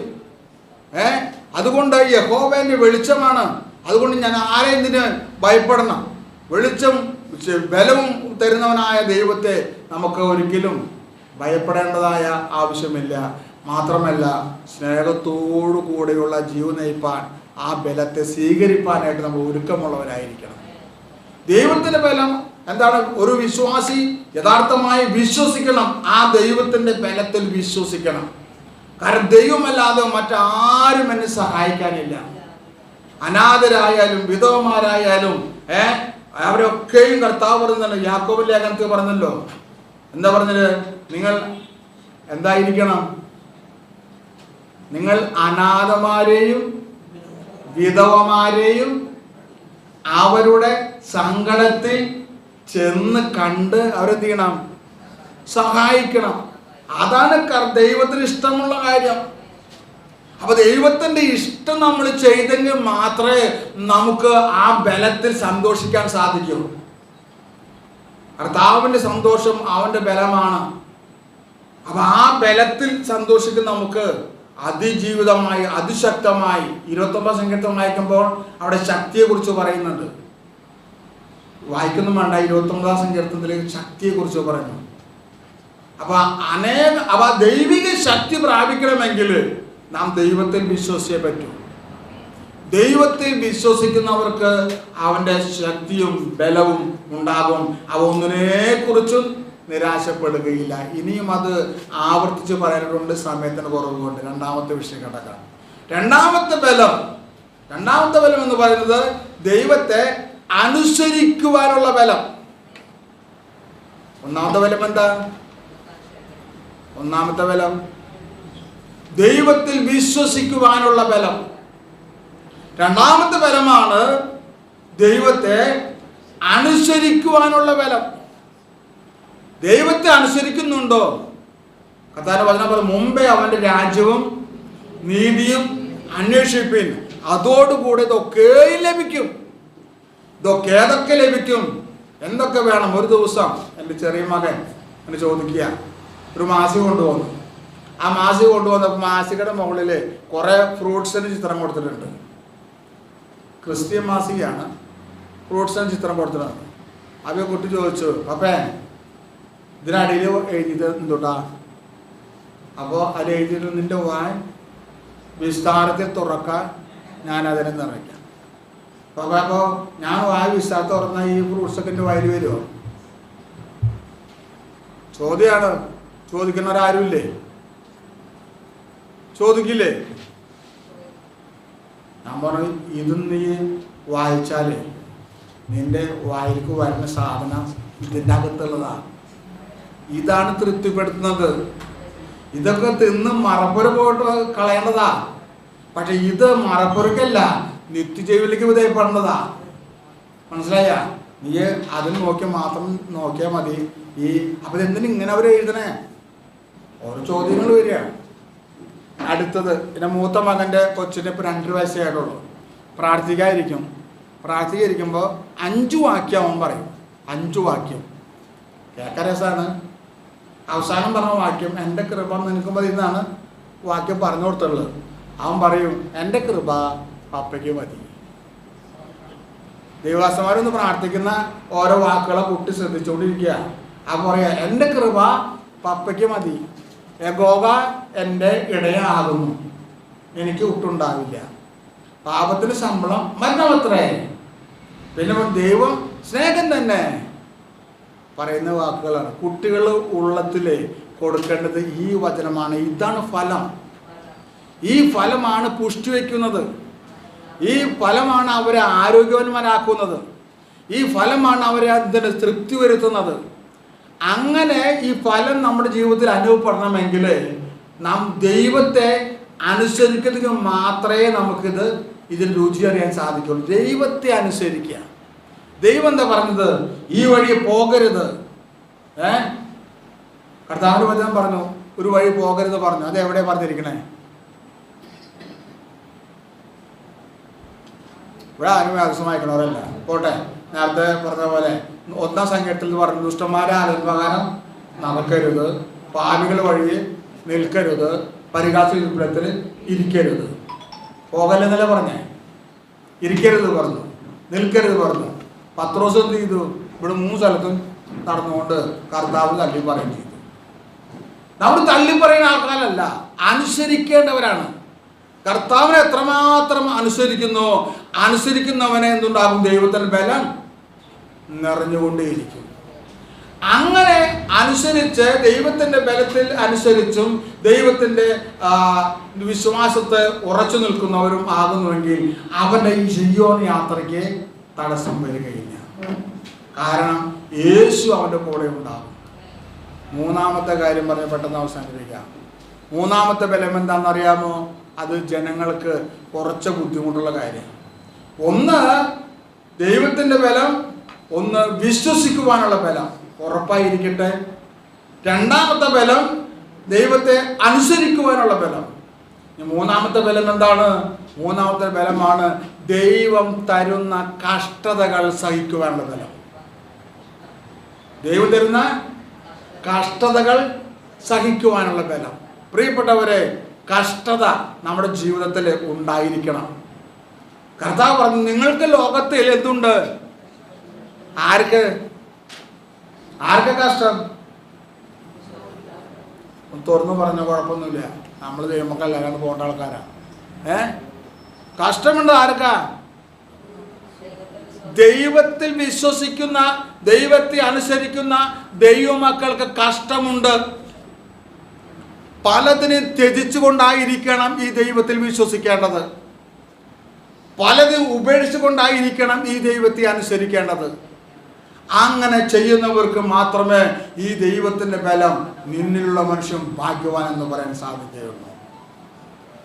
അതുകൊണ്ട് ഈ 84 സങ്കീർത്തനം 1-ാം വാക്യത്തിൽ വായിക്കുമ്പോൾ ഇങ്ങനെ പറയുന്നു, സൈന്യങ്ങളിലെ യഹോവേ, തിരുനിവാസം എത്ര മനോഹരമാണ്, തിരുനിവാസം എത്ര മനോഹരം എന്ന് പറഞ്ഞു. എൻ്റെ ഉള്ളം നിന്റെ പ്രാകാരങ്ങളിൽ വാഞ്ചിച്ചും മോഹിച്ചും പോകുന്നു. പ്രിയപ്പെട്ടവരെ, ഈ ദൈവത്തിൻ്റെ ബലത്തിൽ വിശ്വസിക്കുന്ന മക്കൾക്ക് വളരെ അത്ഭുതവും സന്തോഷവും നിറഞ്ഞിരിക്കുന്ന കാര്യമാണ്. ഇതിനെക്കുറിച്ച് നാം പറയുമ്പോൾ കോരഹപുത്രന്മാരുടെ സങ്കീർത്തനമാണ് 84-ാം സങ്കീർത്തനം. ആ കോരഹപുത്രന്മാർ പറയാൻ കാരണം എന്താണ്? എൻ്റെ പിതാവിൻ്റെയും കൂട്ടാളികളെയും അവരുടേതായിട്ടുള്ള ദുഷ്ടപ്രവർത്തികൾക്കും ചിന്തകൾക്കും ദൈവത്തിന് വിരോധമായ പ്രവർത്തനങ്ങൾക്കും ഞങ്ങൾ അനുകൂലികളല്ല എന്ന് പറഞ്ഞ് രക്ഷപ്പെടുന്ന ഒരു അനുഭവത്തെക്കുറിച്ചാണ് കാണുന്നത്. ഇതേ സങ്കീർത്തനത്തിൽ തന്നെ പറയും, 42-ാം സങ്കീർത്തനം പറയുന്നു, മാൻ നീർത്തോളിലേക്ക് ചെല്ലുവാൻ കാക്ഷിക്കുന്ന പോലെ ദൈവമേ എൻ്റെ ആത്മാവ് നിന്നോട് ചേരുവാൻ കാക്ഷിക്കുന്നു. അപ്പോൾ ദൈവത്തോട് ചേരുവാനുള്ള കാംക്ഷ എന്ന് പറഞ്ഞാൽ ഒരു ദൈവ പൈതലിനെ ആ ദൈവത്തെ വിശ്വസിക്കുവാനുള്ളതായ ബലമുണ്ട് എന്നുള്ളതാണ്. ആ ദൈവത്തെ അനുസരിക്കുവാനുള്ള ബലമുണ്ട് എന്നുള്ളതാണ്. രണ്ടാമത്, ആ ദൈവത്തിൽ വിശ്വസിക്കുന്ന എനിക്ക് എന്ത് കഷ്ടങ്ങൾ വന്നാലും നഷ്ടങ്ങൾ വന്നാലും ക്രിസ്തുയേശു ആരാ? ക്രിസ്തീയ ജീവിതം സൗഭാഗ്യ ജീവിതം, കർത്താവിൻ കുഞ്ഞുങ്ങൾ ആനന്ദദായക. ക്രിസ്തീയ ജീവിതം സൗഭാഗ്യ ജീവിതം, കർത്താവിൻ കുഞ്ഞുങ്ങൾ ആനന്ദദായക. കഷ്ടങ്ങൾ വന്നാലും നഷ്ടങ്ങൾ വന്നാലും ക്രിസ്തു നായകൻ കൂട്ടാളിയാണ്. കഷ്ടങ്ങൾ വന്നാലും നഷ്ടങ്ങൾ വന്നാലും ക്രിസ്തു നായകൻ കൂട്ടാളിയാണ്. അപ്പൊ കഷ്ടങ്ങൾ അനുഭവിക്കുന്ന ദൈവമക്കൾക്ക് ആരാ കൂട്ടാളി? ക്രിസ്തു നായകൻ, അതായത് ദൈവം നമുക്ക് കൂട്ടാളിയാണ്. അതുകൊണ്ട് നമ്മോട് കൂടെ കൂട്ടായിരിക്കുന്ന, നമ്മോട് കൂടെ ബലം തന്നുകൊണ്ടിരിക്കുന്ന, നമ്മോട് കൂടെ എപ്പോഴും സഞ്ചരിക്കുന്ന, നമുക്ക് ബുദ്ധി ഉപദേശിച്ചിരുന്ന ആ ദൈവത്തിൻ്റെ ബലത്തിൽ ആശ്രയം വെച്ചുകൊണ്ട് വരും നാളുകളിൽ ദൈവത്തിന് വേണ്ടി പ്രവർത്തിച്ച് ദൈവനാമം മഹത്വപ്പെടുത്തിക്കൊണ്ട് മുന്നോട്ട് പോകുന്നുവെങ്കിൽ നിന്റെ കുടുംബത്തിൻ്റെ പ്രശ്നങ്ങൾക്ക് പരിഹാരം വരും, നിന്റെ ശരീരത്തിൻ്റെ അവസ്ഥകൾക്ക് മാറ്റം വരും, നിന്റെ ഹൃദയത്തിൻ്റെ വിചാരങ്ങൾക്ക് മാറ്റം വരും. കാരണം കർത്താവാണ് നമുക്ക് ബലം തരുന്നത്. അതുകൊണ്ട് ആ കർത്താവിനെ ആശ്രയിച്ച് മുന്നോട്ട് പോകുവാൻ ദൈവം നിങ്ങളേവരെയും സഹായിക്കുമാറാകട്ടെ. എന്നെ ഇപ്രകാരം ഈ മീറ്റിങ്ങിലേക്ക് വിളിച്ച കർത്താവിൻ്റെ ശ്രേഷ്ഠദാസൻ തമ്പി സാറിനോടും കുടുംബത്തോടും, അതുപോലെ തന്നെ പ്രിയ ലീഡ് ചെയ്യുന്ന കർത്താവൻദാസൻ പത്മസുന്ദർ സാറിനോടും, പിന്നെ എന്നെ വചനം പഠിപ്പിച്ച കർത്താവൻദാസൻ വർഗീസ് സാറിനോടും, ഇവിടെ ഇരുന്ന എല്ലാ പ്രിയപ്പെട്ട ദൈവമക്കളോടും നന്ദി പറഞ്ഞുകൊണ്ട് വീണ്ടും നാം മുഖാമുഖം കാണുമെന്നുള്ള ആ വലിയ പ്രത്യാശയോടുകൂടെ മുന്നോട്ട് പോകുവാൻ നിങ്ങളുടെ പ്രാർത്ഥനയെ ചോദിച്ചുകൊണ്ട് ഞാനിരിക്കുന്നു. ദൈവനാമം മാത്രം മഹത്വപ്പെടുമാറാകട്ടെ. സൗണ്ട് ഒരുപാടായി കഴിഞ്ഞ് കഴിഞ്ഞാൽ നാട്ടിലുള്ളവരൊക്കെ ഓടിക്കൊടുക്കും. ദൈവനാമത്തിന് മഹത്വമുണ്ടാകട്ടെ. കടന്നു വന്ന എല്ലാ പ്രിയപ്പെട്ടവർക്കും ക്രിസ്തുയേശുവിൽ സ്നേഹവന്ദനം അറിയിക്കുന്നു. തമ്പി സാറിൻ്റെ ഭവനയോഗമാണിത്. എനിക്ക് പെട്ടെന്ന് ഇവിടെ ഈ ആരാധനയിലുള്ള ഒരു പ്രതിനിധിയായിട്ട് തോന്നുക. ഭവനയോഗത്തിൻ്റെ നമ്മുടെ സഹോദരൻ തൻ്റേതായ അസുഖത്തെക്കുറിച്ച് പറഞ്ഞ് അപ്പോൾ ഉള്ള ആ സന്ദർഭത്തെ വിവരിച്ചപ്പോൾ പെട്ടെന്ന് ഞാൻ ഇങ്ങനെ ആലോചിച്ചു.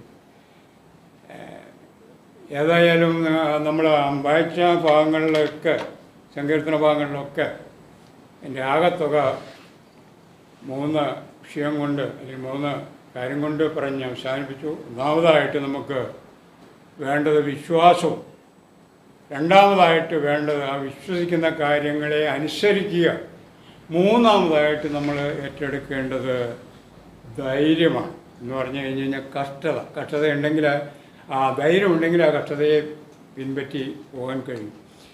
പ്രിയമുള്ളവരെ, ആ 3 വിഷയത്തോടുള്ള ബന്ധത്തിൽ പറഞ്ഞതാണ്.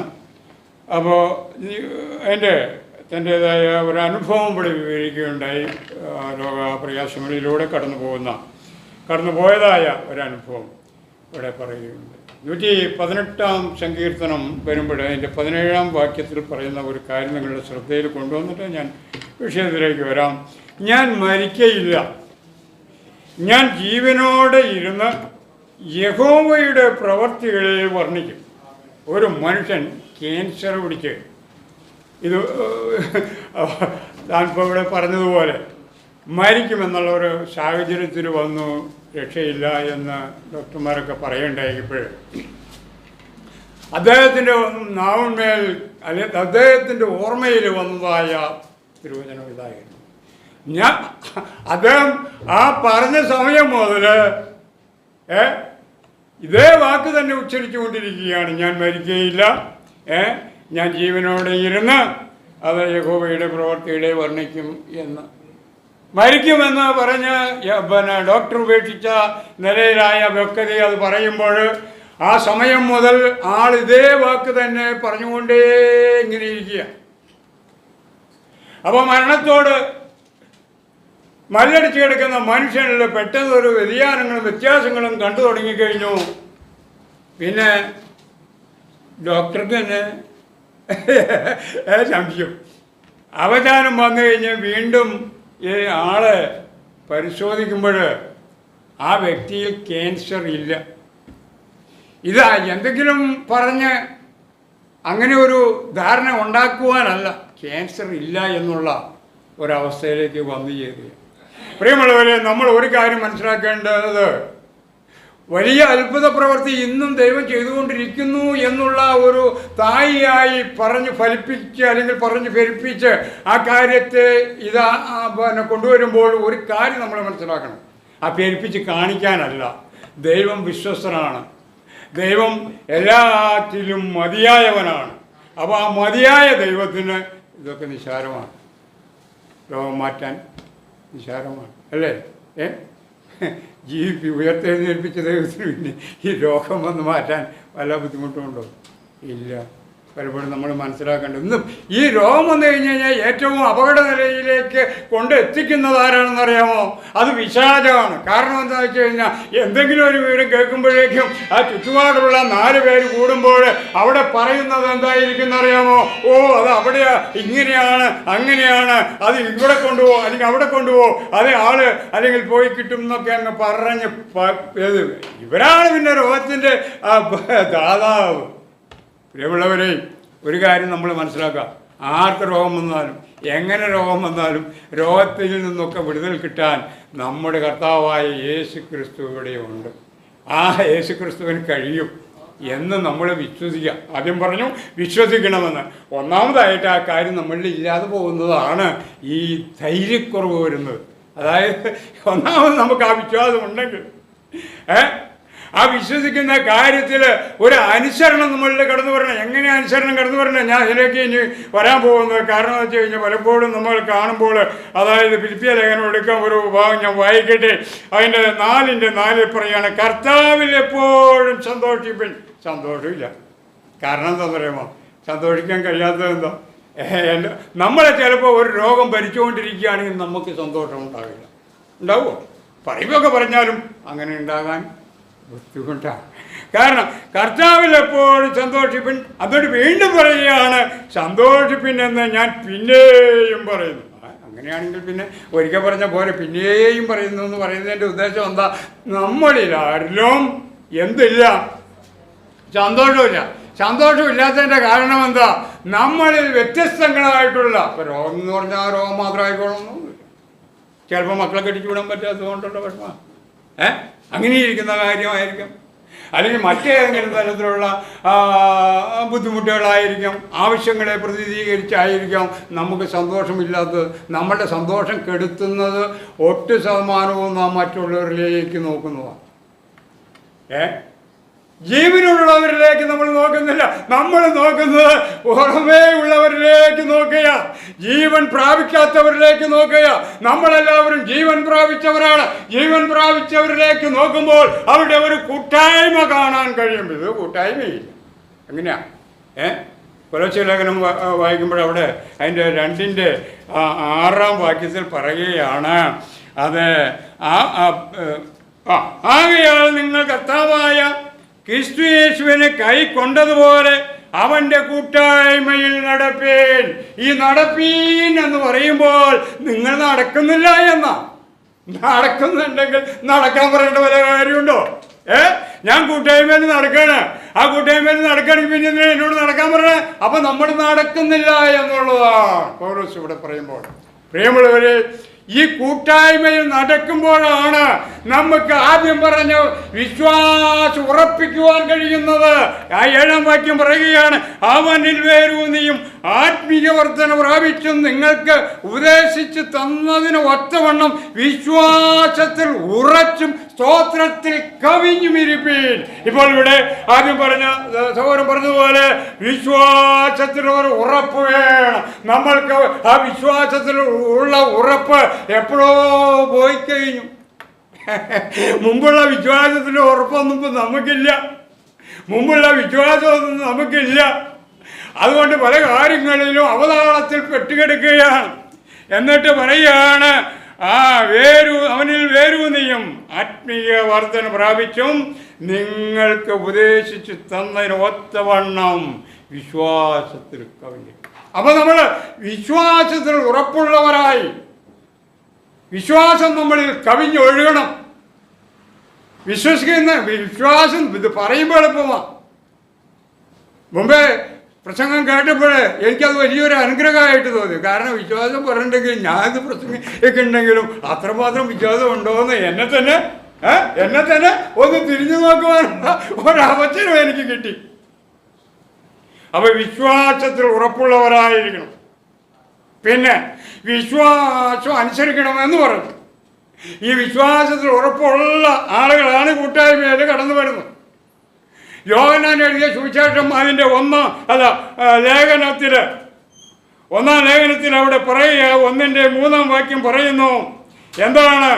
ഞങ്ങൾ കണ്ടും കേട്ടുമുള്ളത് നിങ്ങൾക്ക് ഞങ്ങളോട് കൂട്ടായ്മ ഉണ്ടാകേണ്ടതിന് നിങ്ങളോടും അറിയിക്കുന്നു. ഞങ്ങളുടെ കൂട്ടായ്മയോ എന്താണെന്നാണ് അവിടെ പറയുന്നത്? ഞങ്ങളുടെ കൂട്ടായ്മയോ പിതാവിനോടും അവൻ്റെ പുത്രനായ യേശു ക്രിസ്തുവിനോടുമാകുന്നു. അപ്പൊ ആ പിതാവിനോടും പുത്രനോടുമുള്ള ആ കൂട്ടായ്മ ബന്ധത്തിൽ നാം വേരൂന്നി വളരണം, അതിൽ വിശ്വസിക്കണം, ആ വിശ്വാസത്തിൽ ചേർന്ന് നിൽക്കണം. ആ കൂട്ടായ്മ ബന്ധം നമ്മിൽ നിന്ന് അകലുന്നതാണ് സകല വിഷയങ്ങളുടെയും പ്രശ്നങ്ങൾ ഉണ്ടാവുന്നു. ആ കൂട്ടായ്മ ബന്ധം അകലുമ്പോൾ പിന്നെ നമ്മളെ കൂട്ടായ്മക്കാരൻ ആരാ? പിന്നെ നമ്മളുടെ കൂട്ടായ്മക്കാരൻ പിശാചാണ്, അല്ലാതെ വേറെ ആരുമല്ല. പിശാച് പറയും, അത് അമ്പിച്ചാൻ്റെ കൂട്ടായ്മയല്ല, അത് പോട്ടെ, അങ്ങോട്ട് പോയില്ലെങ്കിലും കുഴപ്പമില്ല. പിശാച് പറയും, ഇന്ന് കൂട്ടായ്മയ്ക്ക് പോകേണ്ട, ഇന്ന് വേറൊരു കാര്യം ചെയ്യുക. അപ്പോൾ നമ്മൾ അത് ചെയ്യാൻ പോകും, അതും ഇതൊക്കെ ചെയ്യാൻ പോകും. പക്ഷേ വിശ്വാസികൾ കൂട്ടായ്മയിൽ നിലനിൽക്കണമെന്ന് പറയുന്നത് അതുകൊണ്ടാണ്. പ്രിയമുള്ളവരെ, നമ്മൾക്ക് അവിശ്വാസമില്ല എന്നുള്ളത് കൊരിന്ത്യർ ലേഖനം എടുക്കുമ്പോൾ അതിൻ്റെ 1-ന്റെ 9 വായിക്കുമ്പോൾ അവിടെ പ്രത്യേകം പറയുകയാണ്. അതിൻ്റെ 1-ന്റെ 9 പറയുകയാണ്, തൻ്റെ പുത്രനും നമ്മുടെ കർത്താവായ യേശു ക്രിസ്തുവിൻ്റെ കൂട്ടായ്മയിലേക്ക് നിങ്ങളെ വിളിച്ചിരിക്കുന്ന ദൈവം വിശ്വസ്തനാണ്. ഒരു കാര്യം നമ്മൾ മനസ്സിലാക്കേണ്ടത്, ദൈവം വിശ്വസ്തനാണ്. നാം അവിശ്വാസിയായി തീർന്നാലും ദൈവം വിശ്വസ്തനാണ്. ഇവിടെ നോക്കൂ, ആ വിശ്വാസത്തിൻ്റെ ഉറപ്പ് അത് കൂട്ടുവാൻ ഇവിടെ പറയുന്ന കാര്യമാണ്. നിങ്ങളെ വിളിച്ചിരിക്കുന്ന കൂട്ടായ്മയിലേക്ക് നിങ്ങളെ വിളിച്ചിരിക്കുന്ന ദൈവം വിശ്വസ്തനാണ്. പലപ്പോഴും നമ്മൾ കൂട്ടായ്മയിൽ നിന്ന് അകലുമ്പോൾ ആരെയാ കുറ്റം പറയണേ? നമ്മൾ ഈ രാജ്യത്ത് എന്തെങ്കിലും കാര്യം നടക്കാണ്ട് വരുമ്പോൾ, ഭൗതികമായ കാര്യം നടക്കാണ്ട് വരുമ്പോൾ ആരെയാ കുറ്റം പറയുന്നത്? പ്രധാനമന്ത്രിയെ കുറ്റം പറയും, അല്ലെങ്കിൽ കേരളത്തിലെ മുഖ്യമന്ത്രിയെ കുറ്റം പറയും. അതല്ലേ നമുക്ക് കഴിയൂ. അത് പറഞ്ഞതിൽ വല്ല തെറ്റൊന്നുമില്ലല്ലോ. എന്തെങ്കിലും കാര്യങ്ങൾ നടക്കാണ്ട് വരുമ്പോൾ ഭരണാധികാരിയെ കുറ്റം പറയും. എന്നതുപോലെ വിശ്വാസത്തിൽ നിന്നുകൊണ്ട് നമ്മളുടെ ആവശ്യങ്ങളിൽ ഏതെങ്കിലും നടക്കാതെ പോയാൽ നാം ആരെയാ കുറ്റം പറയണേ? നമ്മൾ പറയുന്നത് ദൈവത്തെയാണ്, അല്ലെങ്കിൽ നാം വിശ്വസിക്കുന്ന യേശു ക്രിസ്തുവിനെയാണ് നമ്മൾ കുറ്റം പറയുന്നത്, വേറെ ആരല്ല. നിങ്ങൾ ചെറുതായിട്ട് എന്തെങ്കിലും കാര്യത്തിന് ദൈവത്തിൽ വിശ്വസ്തത കാണിക്കാതെ, അല്ലെങ്കിൽ വിശ്വാസം തെറ്റിപ്പോകുമ്പോൾ നിങ്ങളുടെ പെറുപെറുപ്പിൽ നിന്നും നിങ്ങൾക്ക് കൂടെ നിൽക്കുന്നത് ആരാണെന്നറിയോ? അത് പിശാചാണ്. നിങ്ങളെ പെറുപെറുക്കാൻ ഇടയാക്കി തീർക്കുന്നത് പിശാചാണ്, അല്ലാതെ വേറെ ആരുമല്ല. ഇവിടെ നോക്കൂ, അപ്പോൾ നമ്മൾ മനസ്സിലാക്കുക, നമ്മെ കൂട്ടായ്മയിലേക്ക് ക്ഷണിച്ച ദൈവം വിശ്വസ്തനാണ്. ആ വിശ്വസ്തനായ ആ ദൈവത്തിന് കഴിയാത്തതൊന്നുമില്ല. അപ്പോൾ ഒന്നാമതായി നമ്മുടെ വിശ്വാസത്തിൽ ഉറപ്പുള്ളവരായിരിക്കണം എന്നുള്ളതാണ്. രണ്ടാമത് നമ്മൾ കേൾക്കുന്ന വചനം കേട്ടതുകൊണ്ട് മാത്രമായില്ല, അത് അനുസരിക്കുന്നവരായിരിക്കണം. അത് സഹോദരൻ പറഞ്ഞുകൊണ്ട് ഞാൻ ആ ഭാഗത്തേക്ക് പോവുകയല്ല. ഞാൻ ആദ്യം വായിച്ച ഭാഗത്തേക്ക് തന്നെ തിരിച്ചു വരട്ടെ. പ്രിയമുള്ളവരെ, അത് ഫിലിപ്പിയ ലേഖനത്തിൽ പറയുകയാണ്, എപ്പോഴും സന്തോഷിപ്പിൻ. പിന്നെയും ഞാൻ പറയുക സന്തോഷിപ്പിൻ എന്ന് പറയുമ്പോൾ അവിടെ എന്തുകൊണ്ടാണ് പൗലോസ് അങ്ങനെ പറയുന്നത്? നമ്മൾക്ക് സന്തോഷിക്കാൻ കഴിയുന്നില്ല. പലപ്പോഴും നമ്മളുടെ സന്തോഷം കെടുത്തുന്നത് എന്താണ്? നമ്മളുടെ ആ കൂട്ടായ്മ വെളിച്ചത്തിലേക്ക് വന്നിട്ട് അകന്നു പോകുന്നതാണ് നമ്മളുടെ ആ സന്തോഷം കെടുത്തി കളയുന്നത്, നമ്മളുടെ സന്തോഷം കെടുത്തുവാൻ ഇടയാക്കി തീർക്കുന്നത്. സങ്കീർത്തനം 4-ാം സങ്കീർത്തനം വായിക്കുമ്പോൾ, അതായത് ദാവീദ് പറയുന്ന ഒരു കാര്യം ശ്രദ്ധിക്കൂ. അതിൻ്റെ 4-ാം വാക്യം പറയുകയാണ്, അതായത് നടുങ്ങുവിൻ, പാപം ചെയ്യാതിരിപ്പിൻ, നിങ്ങളുടെ കിടക്കമേൽ ഹൃദയത്തിൽ ധ്യാനിച്ച് മൗനമായിരിപ്പിൻ. എന്നിട്ട് താഴേക്ക് വരുമ്പോൾ 7-8 വാക്യത്തിൽ പറയുന്നു, ധാന്യവും വീഞ്ഞും വർദ്ധിച്ചപ്പോൾ അവർക്കുണ്ടായതിലും അധികം സന്തോഷം നീ എൻ്റെ ഹൃദയത്തിൽ നൽകിയിരിക്കുന്നു. ഞാൻ സമാധാനത്തോടെ കിടന്നുറങ്ങും. നീയല്ലോ യഹോവേ എന്നെ നിർഭയം വശിക്കുമാറാക്കുന്നത്. ഇവിടെ ദാവീദ് പലസ്തീനിലെ 2 കാർഷിക വിളകളെ ചൂണ്ടിക്കാണിച്ചുകൊണ്ട് പറയുന്ന കാര്യമായത്, അതായത് ഗോതമ്പും അതുപോലെ തന്നെ മുന്തിരിയും നിന്നും വിളയുന്ന മുന്തിരിങ്ങായും, ആ 2 ധാന്യവസ്തുക്കൾ ധാരാളമായി വർദ്ധിക്കുന്നു. അത് ഒരു വർഷം കൃഷി ചെയ്യുമ്പോൾ നമുക്ക് 10 മേനി കിട്ടിയെങ്കിൽ പിന്നത്തെ വർഷം ഒരു 40 മേനി കിട്ടുകയാണെങ്കിൽ നമ്മുടെ ഉള്ളിൽ വലിയ സന്തോഷം, ആ കർഷകൻ്റെ ഉള്ളിൽ വലിയ സന്തോഷം ഉണ്ടാവും. ആ സന്തോഷം പോലെ ഇവിടെ ചൂണ്ടിക്കാണിച്ചുകൊണ്ട് പറയുന്ന കാര്യമാണ്, ധാന്യവും വീഞ്ഞും വർദ്ധിച്ചപ്പോൾ. അവിടെ പറയുന്ന കാര്യം ഇതാണല്ലോ, വർദ്ധിച്ചപ്പോൾ അവർക്ക് ഉണ്ടായതിലും അധികം സന്തോഷം നീ എൻ്റെ ഹൃദയത്തിൽ നൽകിയിരിക്കുന്നു. നീയല്ലോ യഹോവേ. അവിടെ വായിച്ചു നോക്കുന്നു, ഓരോരുത്തർ സമയം കൂടി വരുന്നതാണ്. യഹോവേ, വിശപ്പ് കൊണ്ടാണോ എന്നറിയില്ല, എന്നെ നിർഭയം വശിക്കുമാറാക്കുന്നത്. അപ്പോൾ നമ്മളെ നിർഭയം വശിക്കുവാൻ അത് കാരണമായി തീരുന്നത് എന്തുകൊണ്ടാണ്? നമ്മൾ സമാധാനത്തോടെ കിടന്നുറങ്ങണം, സമാധാനം നമുക്ക് ഉണ്ടാകണം. സമാധാനത്തിൻ്റെ ദാതാവായ യേശു ക്രിസ്തു നിങ്ങളിൽ വാഴുമ്പോഴാണ് നിങ്ങൾക്ക് സമാധാനം ഉണ്ടാവുകയുള്ളൂ. ഈ സമാധാനം നിങ്ങളുടെ ഉള്ളിൽ വാഴുമ്പോൾ മാത്രമാണ് എല്ലാ കാര്യങ്ങൾക്കും നീക്കുപോക്കുണ്ടാകുവാനായിട്ട് കഴിയുന്നത്. ഫിലിപ്പിയ ലേഖനത്തിൽ പൗലോസ് വെറുതെ പറഞ്ഞതല്ല. പ്രിയമുള്ളവരെ, അവിടെ പറയുന്നത് സന്തോഷിപ്പിൻ. പിന്നെയും അവിടെ സാറാണി എണിച്ചും തുടങ്ങി, തലയും കാണിച്ചു തുടങ്ങി. എനിക്ക് ഈ ചിലരുണ്ടല്ലോ അത് പ്രസംഗിച്ചുകൊണ്ടിരിക്കുമ്പോൾ കുറേ കഴിയുമ്പോൾ ഒരു തുണ്ടുകടലാസം കൊണ്ടുതരും, ഏത് നിർത്തിക്കോ എന്നുള്ളതാണ്. ഈ കാര്യങ്ങളൊക്കെ വിലയിരുത്തി നോക്കുമ്പോൾ വേഗം നിർത്താനാണ് പറയണേ. കാരണം പിശാചും അത് തന്നെ പറയണം, വേഗം നിർത്തിക്കോളാം, ഇനി കൂടുതൽ സമയം നീട്ടിക്കൊണ്ട് പോയാലേ കാര്യങ്ങൾ പ്രശ്നമാവും. അപ്പോൾ മോശമാക്കി നിർത്തണ്ട, അതിക്ക് മുമ്പ് നിർത്തിക്കുമെന്നാണ് പറയുന്നത്. പ്രിയമുള്ളവരെ, സന്തോഷം കെടുത്താൻ പലപ്പോഴും നമ്മൾക്ക് അങ്ങനെ ഇടയായി തീരുകയാണ്. കർത്താവിൽ എപ്പോഴും സന്തോഷിപ്പിൻ എന്ന് ഞാൻ പിന്നെയും പറയുന്നു എന്ന് പറയുമ്പോൾ ആ സന്തോഷം നമ്മിൽ നിന്ന് നഷ്ടപ്പെട്ടു പോകല്ലേ. കാരണം നമ്മൾ നിർഭയം വശിക്കുവാൻ ഇടയാക്കി തീർക്കുന്ന കർത്താവിൻ്റെ സന്തോഷം, സമാധാനം ഇത് നമ്മൾ വാഴുവാൻ ഇടയായി തീരട്ടെ എന്ന് പറഞ്ഞുകൊണ്ട് എനിക്ക് നാളെയും പ്രസംഗിക്കാനുള്ളതുകൊണ്ടും ഞാൻ എൻ്റെ വാക്കുകളെ അവസാനിപ്പിക്കുന്നു. ദൈവനാമം മാത്രം മഹത്വപ്പെടുവാറാണ്.